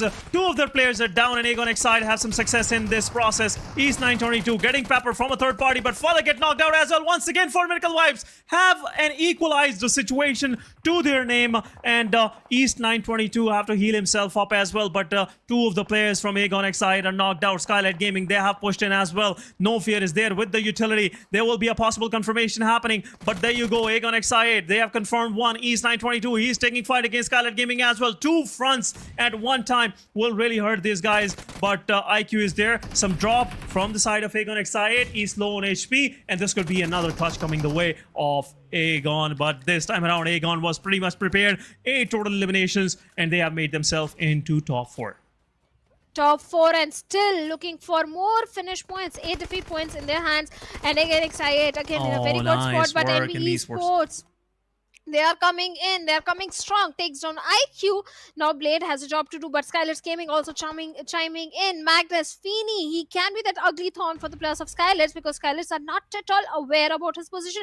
Okay, the smoke is there, so they are aware. The grenades are coming through. And Magnus Feeney, how can you survive? Because SKYLIGHTZ, they do have a certain height advantage as well onto Magnus Feeney. The only thing can help Feeney is a third party from the side of NBeSports. That could be a blessing in disguise for him, but Mafia Ninja with the DBS in his hands is already moving forward. He can spot the players of NBeSports, but right now the whole focus of SKYLIGHTZ is towards Feeney. Yeah, SKYLIGHTZ's focus is on the wrong side, I must say. The major threat is NBeSports. They have 4 of their players standing, and the kind of momentum they had throughout the match, for sure, they can wreak some huge numbers of damage onto the players. But Mondo is subjected to some aggression from the side of AgonXID. A Molotov and a nade going in. Blade with his AKM slowly and steadily pushing in. And this is their only way of getting inside the circle and even, closer to the chicken dinner. But a nade goes from Mondo, takes down Blade. IQ low on HP on the upper side. No Fear is also taking some shots onto the players of Aegon XI8, but survival is not there. No Fear confirming the elimination on Blade, and this could be a quick 4-spot finish for Aegon XI8 as Mafia Ninja just marks an end to the survival of IQ. Aegon XI8 on 4-spot, 8 total eliminations, but NBeSports, now they have realized they have the bigger battle to take care of right now, but finisher on that backline could be a backstabber, a possible backstabber, but right before he was about to do anything, Mafia Ninja confirms finisher, but at the same time, Fizzboy with the nade takes on Mr. Boru. A push coming from the side of NBeSports, some shots onto the face, shotgun it is, but another, bullets onto the players of Mafia, SKYLIGHTZ Gaming, Mafia Ninja, but another one knockout, and nice work by Monto. What is going on, NBeSports? They are not stopping. They're not stopping for sure. It will be a 15-kill chicken dinner for these guys. But another knockdown. No Fear. He's trying to fight back. But Mondo is there. But a shot and a nade onto the face. NBeSports winning the winner with a chicken dinner for themselves. Beautiful winner chicken dinner from the side of NBeSports, especially Mondo, the way this guy was in a rampage. And now NBeSports, they've propelled themselves on the top of the table with 25 points.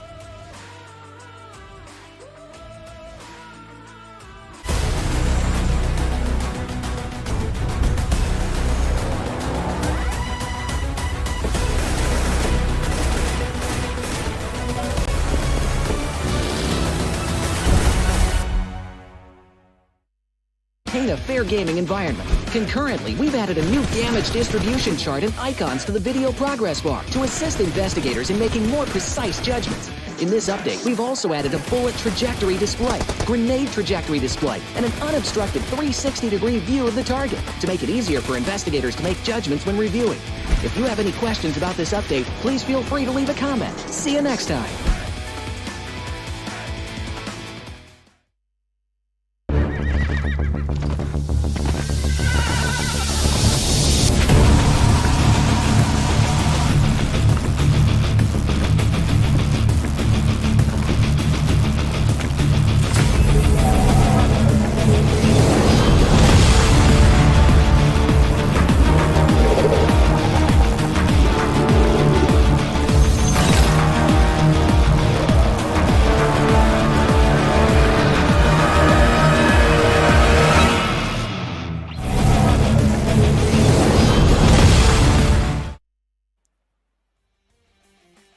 Welcome back, guys, after the short break, and what an intensifying end to our match number 5 PMPL South Asia Championship it is. And you're watching English Desk. This is your host Essen. With me is Shadow. Once again, Shadow.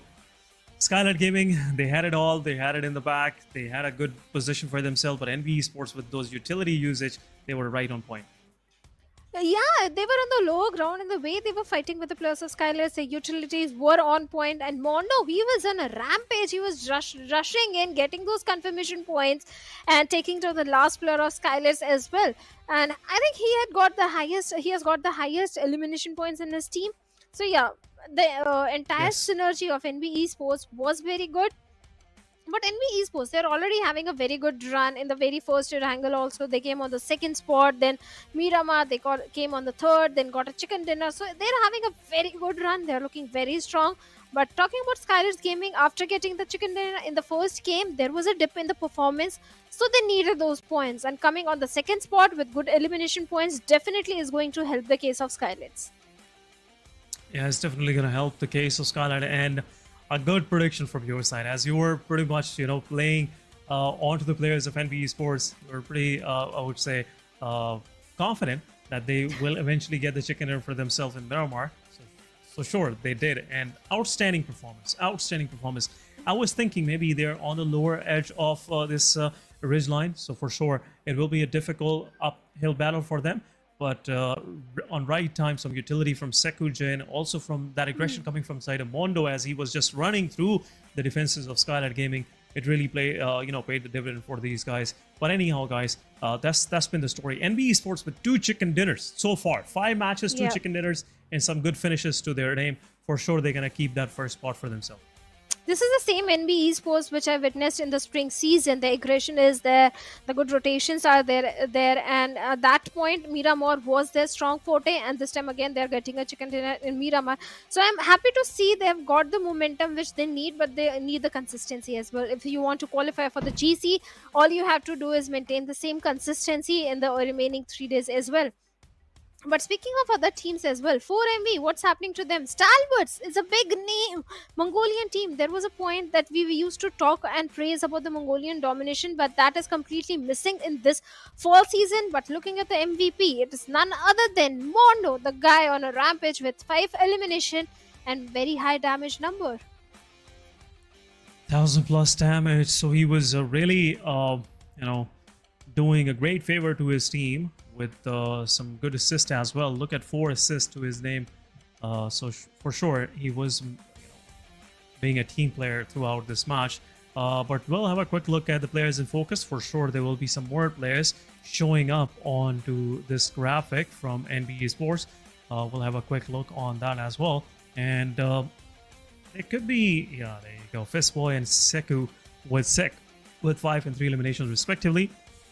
IQ with 4 to his name, Aegon XIA. They confirmed 8 total elimination points for themselves in this match and finished on 4th. So for sure, they got like 12 points to their name as well. And SKYLIGHTZ Gaming, no fear. Again, this guy, every time SKYLIGHTZ is playing out of their minds, this guy is somewhere a part of that party, the part of that aggression. So no fear with some good numbers, 5 eliminations, 647 damage, 28 minutes of survival. So a big GG's, I must say, to NBeSports. They came prepared, and so far everything that they have planned is working out for them. Oh, it is, and so is for NBeSports, like you said. 25 points. SKYLIGHTZ Gaming also having a very good run in this one. 17 total points. Aegon XIA 8. I have to say, from the Pakistan region, it is one of the team maintaining the consistency. 12 points to their name. 4MV. 11 points. Magnus Esports having a very good run in this one. 9 points to their name. Leo with 6 points. But T2K, 52. Stalwarts, I don't know what is happening to Stalwarts. And Mabetex. Mabetex used to dominate in the map of Miramar. And this time they're getting 0 points. But in the overall ranking, NBeSports, they are on the top with 73 points. Yeah, still 11 points difference. But I'm still curious to know what is 4 Medical Vibes even doing? They're keeping that momentum going for themselves. 5 matches, 62 total points. So it's almost 12 points, average per match. And so far, it's working out great for these guys. But Aegon XIA, they are slightly lagging behind. 45 points in 5 matches. So the average is slightly missing, like a difference of 3 points per match. And that is keeping 4 Medical Vibes way ahead of them. 17 points lead for 4 Medical Vibes against Aegon XIA. But SKYLIGHTZ Gaming on the side. 1 chicken dinner, some good top 3 finishes, and they are on the 4th spot. 7th Element with the 32 points on 5th. Raw Esports with 30. High Voltage with 27. Even though they got a chicken dinner, still they have to work more on their placement points. But on the second page, things haven't turned around still for 52 Esports, Mabetex, and Regicide. They are still stuck in that single-digit performance, 7, 6, 5 for these guys. Magnus Esports, with these 9 points from the previous match, they slightly improved. They are on 12th spot now. DRS on the other end, 23 total points to their name as well. And now Leo Esports with 26. Still, nothing has, I would say, gone out of the hands of these teams on the bottom 4, because it's just 5 matches. Still, we have 19 more to come, and that's where some major comebacks can come our way, Shadow. Oh yeah, day 2 is always a day of comebacks, and that is exactly what is going to happen tomorrow. But right now, we are heading towards the last game of the day. That is going to be Erangel. In the first Erangel, it was SKYLIGHTZ Gaming. In the second Erangel, it was NBeSports. So let's see which team is going to get a chicken dinner in the last Erangel, because maybe the comeback can come in from the very last game of today. Who knows?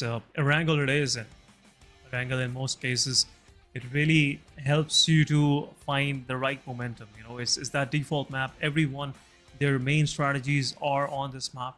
The start of their strategies from this map. So it's an equal chance for everyone. A chicken dinner for grabbing for everyone out there. All of these 16 teams can actually shoot their shot for this one.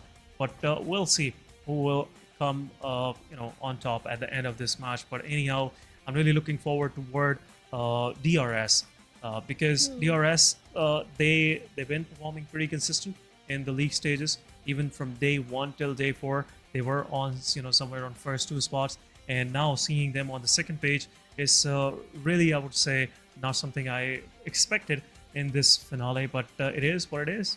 We have to accept how these teams gonna readjust, and especially the performances that are coming from teams like NBeSports, High Voltage DC, 7th Element. Even though Aegon XI, they are not, I would say, performing at their best, but still they're keeping a consistent 9 to 8 points, average every match.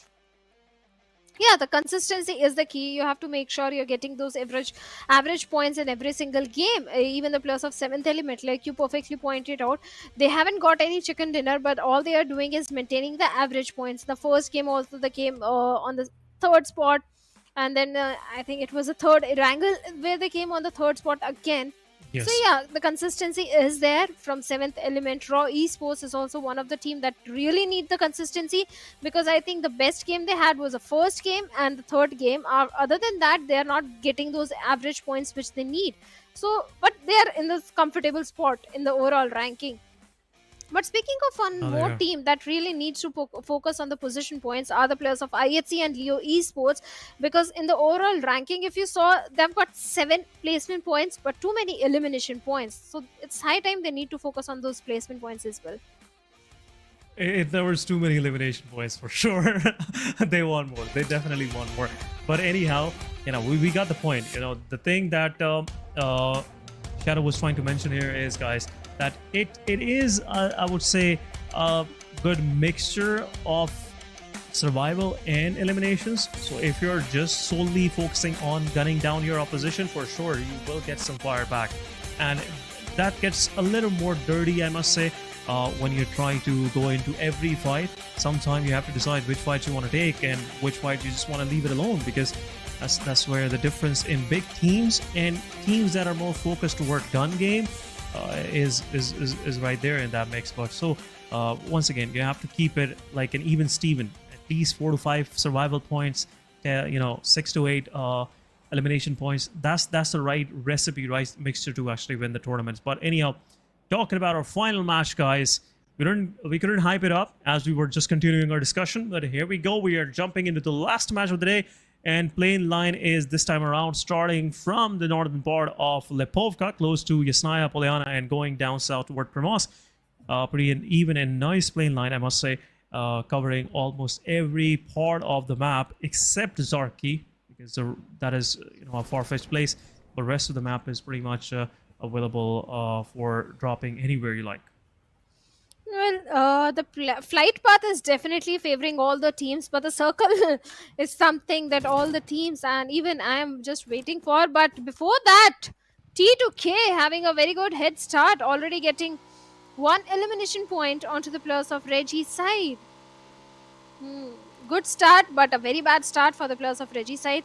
Let's hope they maintain little patience in the game, because they need those points. But like I was saying, the circle, we are just waiting for the very first circle, because in the previous Erangel, it was a crazy circle. So let's hope this time, previous Erangel, the circle was not at all easy to play, son. Yeah, but this time around, the play area is more focused toward the main islands, especially the southern part of the main island. And still, somewhat, the play area on the south is keeping Sosnovka Military Island in the play. So this could be something helpful for the players of 4 Miracle Vibes. But Stalwart Esports, they have already moved on to the main island. They might, get a reception by the guys of 7th Element and DRS, as both of these are somewhere close to that bridge of Milta City. But so far, except that first elimination onto the players of R3G, nothing has happened yet. Everyone is just keeping, trying to take their right time to actually start things off for themselves in this match as well. It's a final chance for the day, guys. So teams just are, waiting for the right momentum. At 52 Esports, Hassan, he's the only player here, and he is getting some contention coming from the side of 3 players of Raw officials. But this guy has a machine gun in his hands, M249. So for sure it will be a difficult one. But there you go, player was trying to push, and at the meanwhile, as he was more focused toward Sky, Malik pushes from the back and confirmed the elimination. 52 Esports losing 1 player early on. Well, they certainly have lost 1 player, but Raw Esports also not having too many resources in their hands, and Praveen being the optimistic one, trying to pip a few bullets in the direction of the players of 52. But Raw Esports, they also need to reposition themselves, go for the second reload, because like I said, not too many resources, and 52, they might come charging in. That's a possibility, and this last game of Erangel is not as slow as we expected. Players are going a little aggressive and also at the same time experimenting few things. But this time the circle is gracious enough on all the teams, as it is covering all the major cities, even covering the part of Southern Island where the players of 4MV are, and the players of Stalwarts also. But we haven't seen any bridge camp happening today. Isn't it? Isn't no bridge camp at all? All the teams are coexisting in peace. Yeah, this is quite unusual, I must say. You know, the reason why, because being an esports fan, you just want to see every possible move in the book being displayed on the battlefield. And some of these teams that are on the main island, they're not taking those risks. They're not setting up any traps for the teams coming from the military base. And if the script gets inverted on to the players that are on the main island, as they are trying to aggress toward the military island, for sure 4MVs, Stalwart Esports, they would love to bridge camp. And I just want to see teams that are close by to the bridge, like DRS, Magnus Esports, 7th Element. Why don't they try? Why don't they try to just keep these guys? If they will have no way to actually move on to the main island, for sure they will start making mistakes, and that's where you will be able to get some good points for yourself. But unfortunately, things of that kind are not happening. Those good old days where everyone, if they have realized there are teams on to the military island, there have been 2 or 3 teams just setting up camps for the teams that are trying to move from the military island toward the main island. So yeah, love to see that happening once again. But as for so far, nothing of that kind is somewhere in close sight. But we'll see how things will progress further. We will see. High Voltage DC, they also got a chicken dinner for themselves. High Voltage DC, the players have been sticking together since a long time. But NBeSports, this is a team that is shining the most today. And again, this has been their drop location since a very long time. The shelter area, they always tend to go and loot around the small compounds. And this time the circle is also benefiting them. They are right in the epicenter of the circle. But few other squads are also there, like 7th Element, Regicide, Mabetex is also making their way. So they just need to be a little cautious and careful. Leo Esports, speaking about this team, the way they are traversing from the western side, 52 Esports, Raw Esports are also there, so they need to be a bit cautious. But talking about Stalwarts, nothing is working for Stalwarts right now, because this is not the same Stalwarts SN which we saw in the spring season.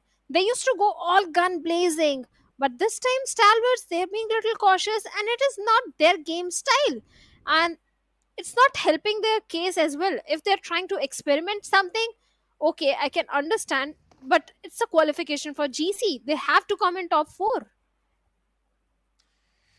They have to. Stalwart Esports, they already qualified for sure, yeah. Oh. So that's why they are pretty easy, going easy on their oppositions. But as we know, Stalwart Esports, Aegon Excite, teams like DRS, these big teams, they like to do their comebacks on day 2 and day 3, and I'm really looking forward toward those 2 days.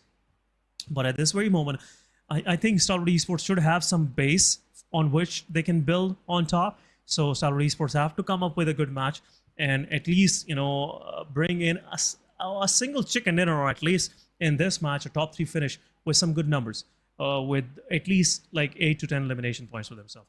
But we'll see what's the plan of Stalwart Esports so far. But Circle has shifted, is about to shift, not has shifted. And Team Stalwart Esports and 4MV, both of these guys have to move on to the main island. Aegon side, they have left the Primorsk and going straight toward the Pochinki, where High Voltage GC are preparing to exit as well from the city. It could possibly be a fight happening between both of these guys. But on the northern side, IHC making a late rotation. 52 Esports, after dealing one of their losses early on, they are slightly more cautious now and playing on the edges of the circle, where they might once again go against the players of Raw Officials.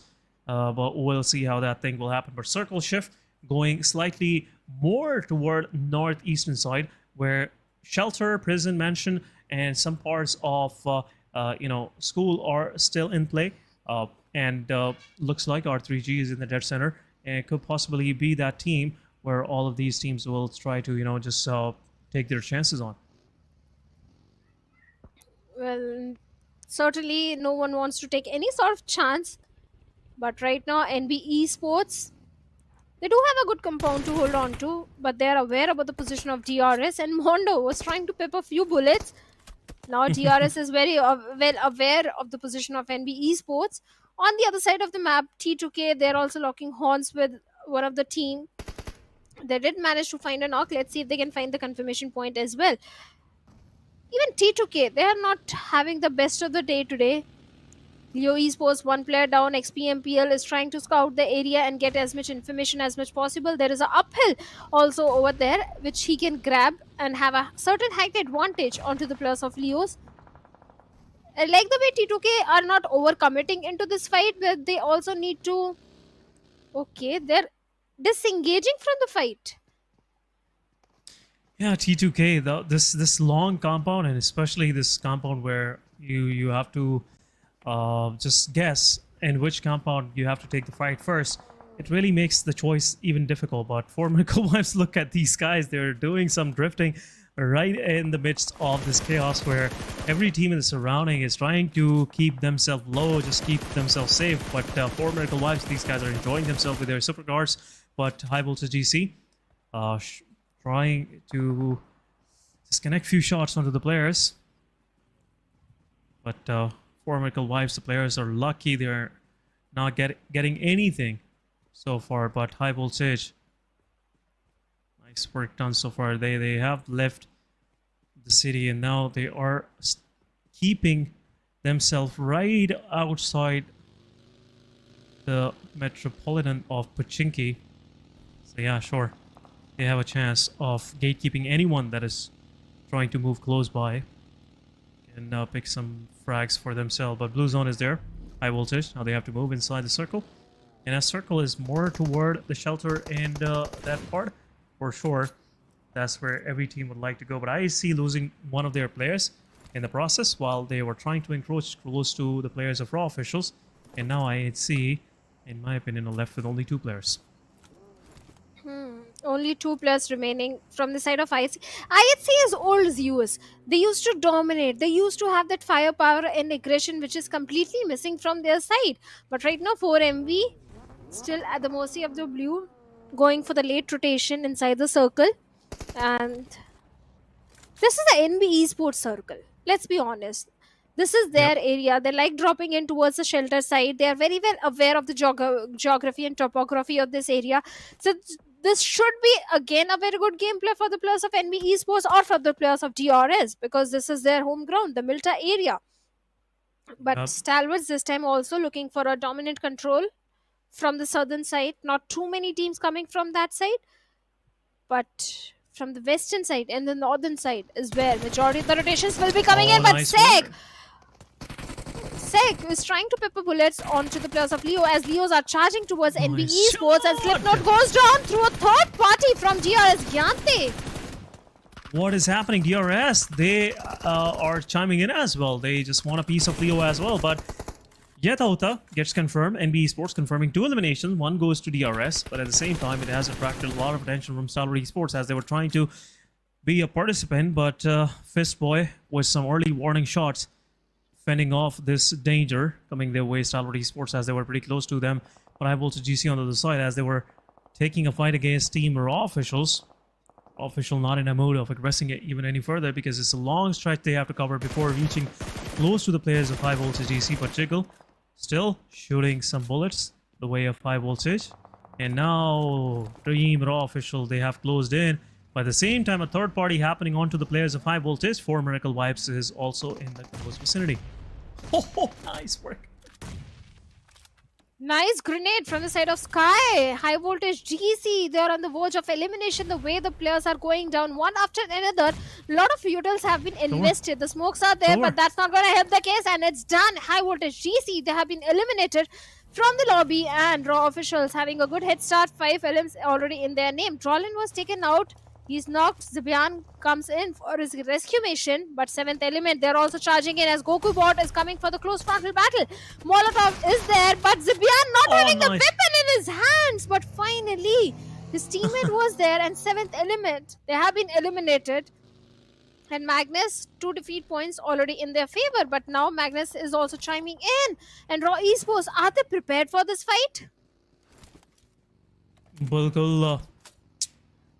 Well, we have to see how this is gonna work out for these guys. But Magnus Esports, one of their players is knocked out. At the same time, Sky, they are trying to close even further. 7th element, the last man standing, was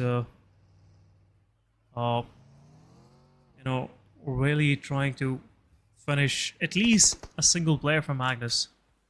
But Zibian, with the right time, discovering his fallen comrade, Drolin was asking for that help.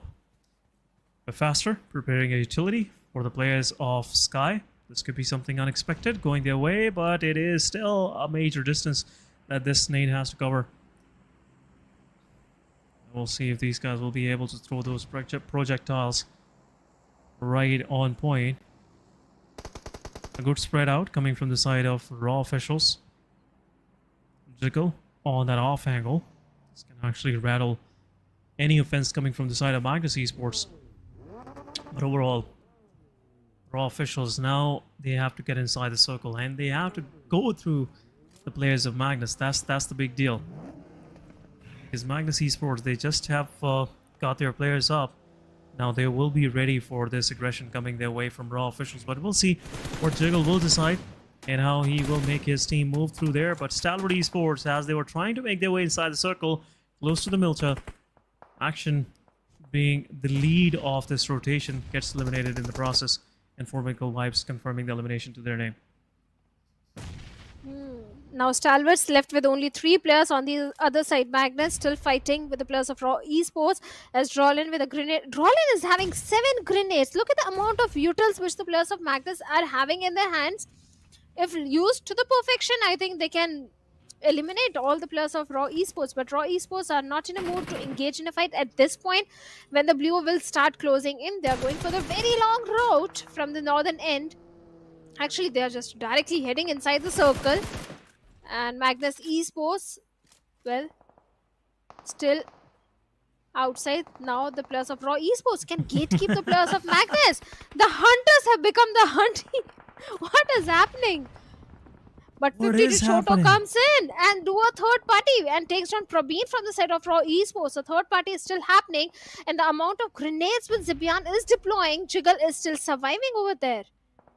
Yeah, Jiggle is still surviving. Some more utility going in as well. This will give some chip damage to the player, but Team Magnus Esports, they're not stopping. They're not letting those breaks pull up at the same time. And now Magnus Esports, they have realized there is someone on the back as well, so they want to take that fight. Zibian with the shots, take down Walud, and Fenny is there to finish things off with the buggy. Yeah, for sure, this guy is on the driving seat, and how is it possible that this guy is on a buggy and there is no runovers happening in the match? Fenny, once again, confirming those eliminations, and now Magnus Esports, they're gatekeeping the final players of 52 Esports. Salman is there, and a nade will go and confirm the elimination as well. But at the same time, what is happening?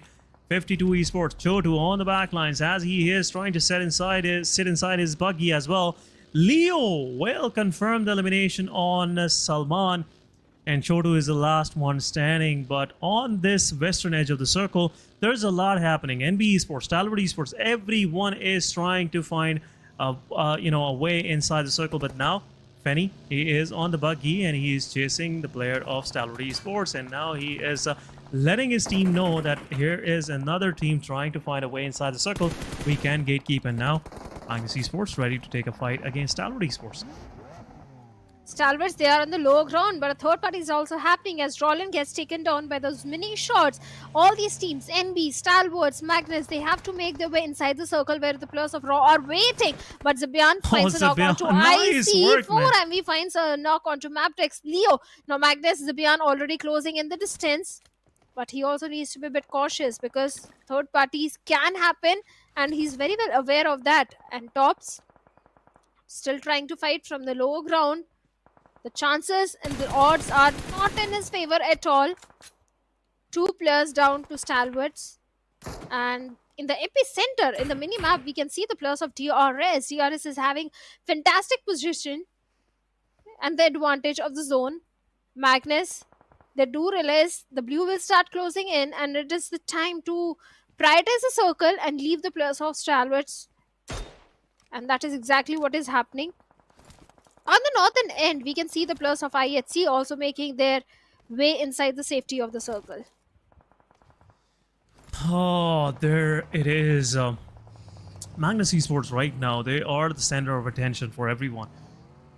Stalwart Esports, as they were trying to find their way inside the circle, you know, Magnus really just ruined their chances of getting in there. But now, Stalwart Esports, 2-1 standing. Zabian once again taking down Top, but Nurse takes down Fenny as well. But at the same time, the man advantage is toward the Magnus for sure. Stalwart Esports will get confirmed with Magnus Esports. They're pushing onto the players of T2K. T2K, example, out. And now T2K is left with nothing but Zabian on the other side. And the rest of the Magnus, they are being pushed by the side of NBeSports as they're trying to find their way in. And Magnus Esports, within a second, they're out of the match, and 5 elimination in total goes to the players of NBeSports. As Magnus was celebrating their win against STE, they got peppered down by both sides, and it was over. A right time push coming from the side of NBeSports, and it was a detrimental blow to the players of Magnus. But anyhow, at the same time, NBeSports, they got one of their players knocked out, but they will get it revived. But in the kill feed, IHC confirming some eliminations on R3G and T2K. Mabetex also confirming some onto T2K, and now East on the other side confirming 2 knocks, putting 2 knocks down onto the players of NBeSports with a vehicle blast. So looks like there's a lot happening close by to Shelter. Oh, there is. There are so many teams present. Third parties are also there. And SKYLIGHTZ Gaming also wants a piece of land as they're holding onto the shelter cave area. 4MV Dog with a mini is giving a lot of trouble to the players of NBeSports. The soft cover is there to give revive to the fallen comrade. But 4MV, they also have a good position. The next circle shift is going to be so very critical and detrimental for all these teams. And whoever is in the safety of the circle will have a great advantage. And looks like it is going to be 4MV, as they are on the southern periphery of the circle. SEC, NBeSports still coming under heavy fire, and almost one more bullet, and Mondo could be a dead man. Yeah, Mondo, after winning that fight, now they have grabbed a lot of attention from the surroundings. So, but the good thing is they're still surviving with 4 of their players. 4 Miracle Vibes. They just want to gatekeep this situation, but now the backlines are not safe. Mabetex Esports, one of their survivor is on the backlines, but R3G, they're pushing from open onto the players of SKYLIGHTZ Gaming. This could be an interesting fight. Not in open, so as they're under the shelter, in the underground shelter, I would say. But SKYLIGHTZ Gaming, we'll see if there will be a full-fledged fight breaking between both of these guys. One of the exit of shelter is gate kept by DRS. I don't see R3G leaving from this underground shelter anytime soon, or not even leaving from here, because DRS, they know the moment they will hear those footsteps approaching them, for sure they will be going into a fight. And some nades, some utility, a vehicle on the exit will do the job for them. But Aegon side, they're pushing onto the players of IHC. IHC getting pepper from the back as well from NBeSports. This could play a role in survival of the players, but I see it's only 2 months standing against the whole of Aegon XI8, but IQ low on HP. Demo pushing forward, knocking down IQ as well. Blade on the backlines confirms one, and a second one could possibly be knocked out as well, but Blade is there. He's taking the fight. He's not aware of the position of Zol, but for sure now he is, and a full-fledged fight happening between both of these players, but Blade with the DBS confirms it, and R3G want to join in as well. R3G realizing that they have the right time to do a third party. They're pushing forward and will confirm Blade in the blue zone. And for sure, it will be a confirmation, knowing the player could be behind the tree line. And it's over for Aegon XI8. Game over. IAC Demo with his elimination. Falak will also go to IAC Demo as well. And last one confirmed by Junior with a Molotov. Aegon and 52 Esports leaving side by side for the lobby.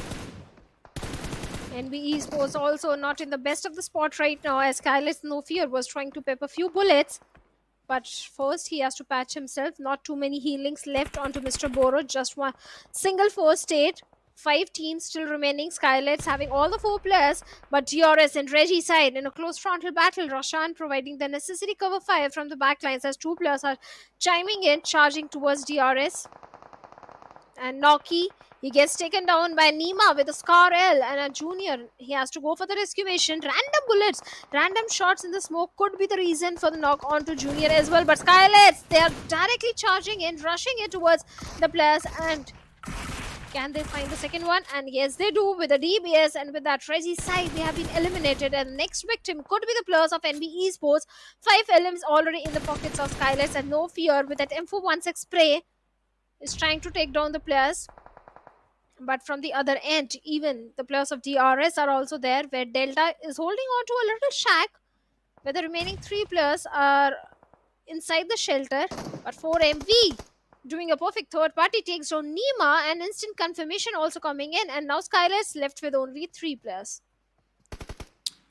SKYLIGHTZ left with only 3 players, and Gyante takes down one more at the same time. Not Gyante, was a cause from the backlines. Takes down Mafia Ninja. SKYLIGHTZ Gaming left with only 2 players. Some more utility coming their way, and this could possibly be an end. Gyante on the lower side of this shelter. I thought he was sitting close to the Bucky, but anyhow, these observer views could be deceptive sometime. But anyhow, DRS still standing, 4 months standing. NBeSports, they have made it to top 4 with all of 4 of their players standing. This could be a third chicken dinner for them, but they are pretty away from this whole action that is happening close to the shelter. But SKYLIGHTZ Gaming, 2 man standing it is. 4 medical vibes on the backlines as well. 2 players of them are also surviving, but Nade goes in once again. Rules OG. He is throwing some long projectile. If he is able to shoot it right above this shelter doorway, it could be a possible knockout for this guy. But Delta in the small shack, rest of the team down below in the shelter, and 4 miracle wives going against NBeSports, and now they are dealing some damage. NBeSports will possibly confirm 1 Fistboy with elimination, and 4 miracle wives left with only 3 players. Only 3 players remaining, and East also coming under heavy fire from the side of No Fear. The smokes are not going to help him out, as No Fear takes him down. Instant knock coming in. Baron is a little too far away to come for the rescue mission, and looks like the confirmation will be done. And No Fear with the tap shots gets the confirmation point. 6 defeat points already in the hands of SKYLIGHTZ Gaming, looking very strong. Delta still not giving any sound cue to the players of SKYLIGHTZ Gaming. He can be that ugly thorn, but finally DRS comes out and comes hard. But SKYLIGHTZ Gaming, Mr. Boro takes down rolls, gets instant confirmation. 7 defeat points already in their hands. On the other side, NBeSports, they are being little patient and silent, as they have all the 4 players alive. The chances of them getting a winner chicken dinner again are very high. And No Fear with those grenades trying to find some connection. Work. But Baron gets taken down by Mondo. Doc is the last player remaining. There is no chance. There is a very slim chance that he can go for the rescue mission onto Baron, as Fistboy is already closing in the distance.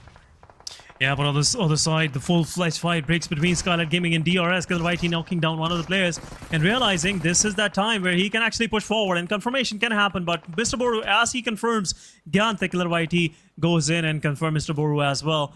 It's only 2 players of DRS left, but he probably get knocked out by the blue zone, but Baron still, you know, knocked out, bleeding out. But NBeSports, they are in total control. They are the only team in the lobby with 3 of their players standing. It could possibly be the third chicken dinner, but a slight pixel get attached by Fistboy, and it's a confirmation. Team of NBeSports with the 10 eliminations in total. This could be the 11th one, and there you go. Delta gets knocked out. KillerYT is out in the open, and his position is pretty much revealed. A utility is being thrown, and it looks like NBeSports going to get their third chicken dinner. Shadow. Oh, they are so very close. KillerYT is the only player standing. He's going for the rescue mission or to follow comrade. And a grenade comes in and puts an end to DRS. And NBeSports gets it one more chicken dinner for themselves. They were on fire today. They were on the rampage. They knew when to show caution, they knew when to show courage.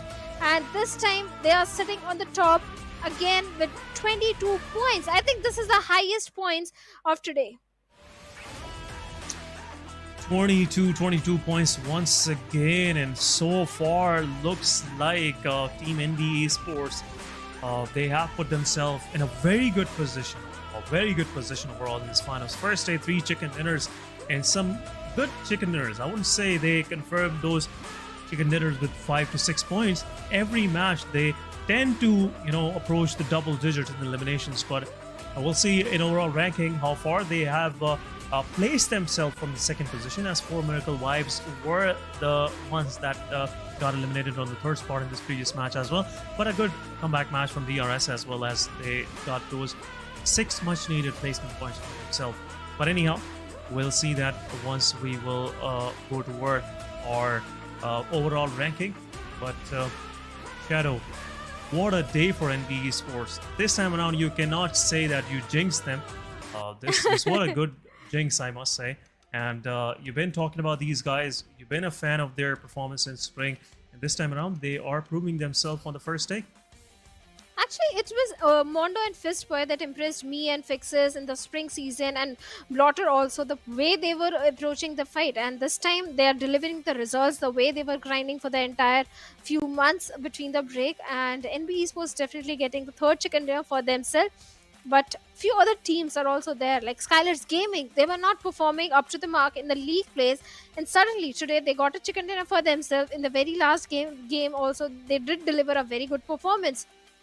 DRS is also not lacking behind too much. It's just Stalwart Esports that needs to step up. But first, let's have a look at the MVP, and I think it's someone from NBeSports. Akazik is there with 5 films.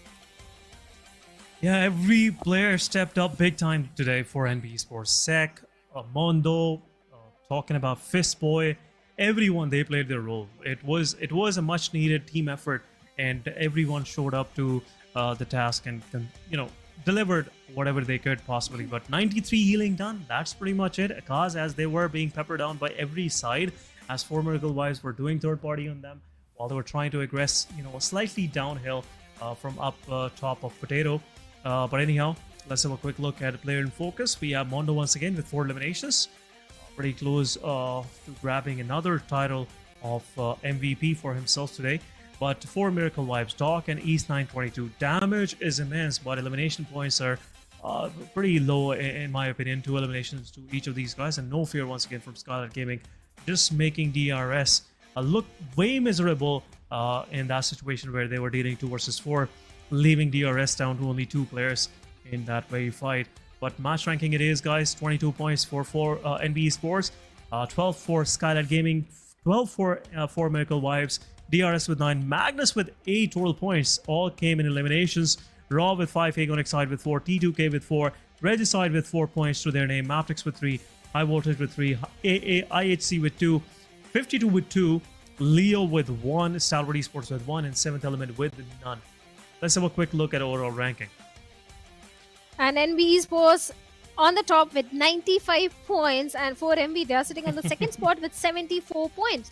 SKYLIGHTZ, they are also in the top 3, this time having a very good run, at least in day 1, with total of 53 points. DRS Gaming, they have also propelled themselves by 4 positions. They are sitting on the 6th spot with 32 points, and High Voltage GC also making it in top 8, but top 4 is where you need to be. Again, XI8 is there. Although they have taken a downfall of one position, they are sitting on the 4th with 49 points. And now they're far from third. 53-49, that's not a big of a difference, but second page it is where things are getting slightly interesting, because we can see 26 points for T2K as well and 29 for IC as they're sitting on 9th spot. And Stalwart Esports 15 total points, Regicide 52, Mabetex, they're still trying to find something for themselves in these matches. Some good placement points at last we saw from the side of Regicide and 52, but these are not enough. 6 matches, if you're having only 9 points, it's not that good for you guys. But we'll have a quick look at the elimination leaders of the day, and for sure Mondo will be there on those top positions. Then we have 2 players from 4 Miracle Wives with 15 each eliminations, East and Baron, and then rest of the 2 spots again goes to NBeSports players Akash, KO, and Fistboy with 13 each. What a day for NBeSports! What a day! Whatever we say about these guys, it's not going to be enough. The way they played, and especially that valiant effort of staying on top after these 6 matches with 95 total points, is really that difference maker. 21 point difference between the first and the second spot, so definitely NBeSports, they've already created a lot of buffer. But looking at the day summary, NBeSports getting back-to-back 2 chicken dinners and total of 3 chicken dinners, 2 in Erangel, 1 in Miramar. And in the first game it was SKYLIGHTZ. In the Miramar, second Miramar, it was again XI8. Then it was high voltage domination in Sanhok. So definitely it was a day full of action where NBeSports are leading the chart in terms of the damage that they were dishing out. Actually, it is again XI8. They dished out the highest damage. Yeah, again XI8, they dished out almost 2,000 plus damage in a single match. Yeah. But anyhow, that was one of intense match in my opinion, because Miramar, that won't in a way will finish after a long time. We have seen an urban finish in Miramar for sure.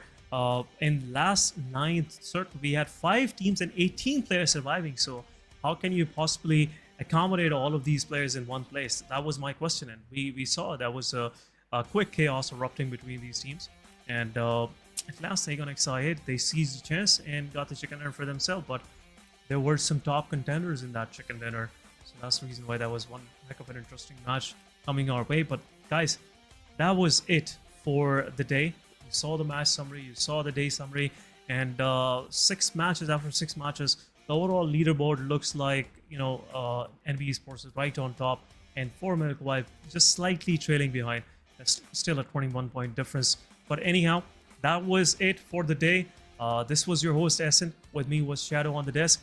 And thank you, Shadow, for joining us once again for this PMPL South Asia Championship stream. See you guys tomorrow, same time, 5 p.m. PKT if you're watching from Pakistan, 5:30 IST if you're watching from India, and somewhere around 6:15 if you're watching from Nepal. So rest of the world, you guys can do the math for yourself. See you guys tomorrow. Take care of yourself and have a good day.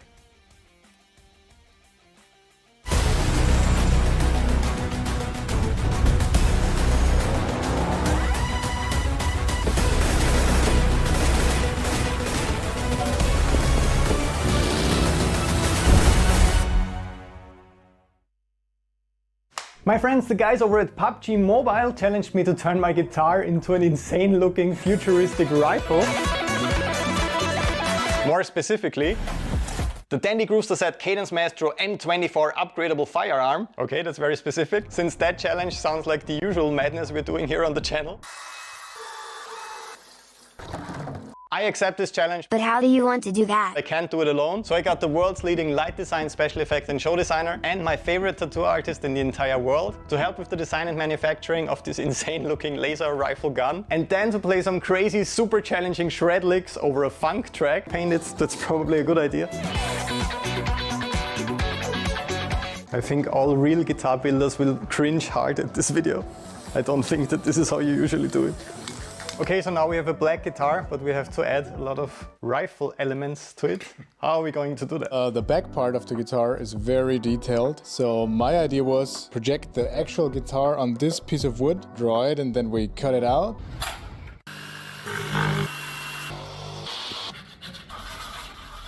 You don't have to hold it like a baby.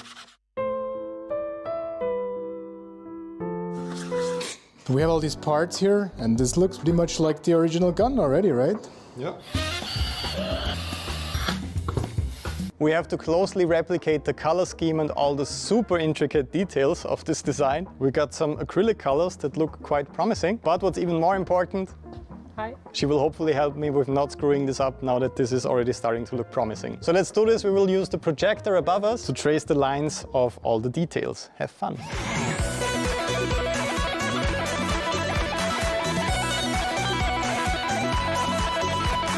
We simply used some black zip ties and it's actually surprisingly balanced. Look at this awesome set that Martin built, and the LED wall behind me isn't even on yet. But honestly, the last question of tonight, can I actually shred on this thing? Let's find out.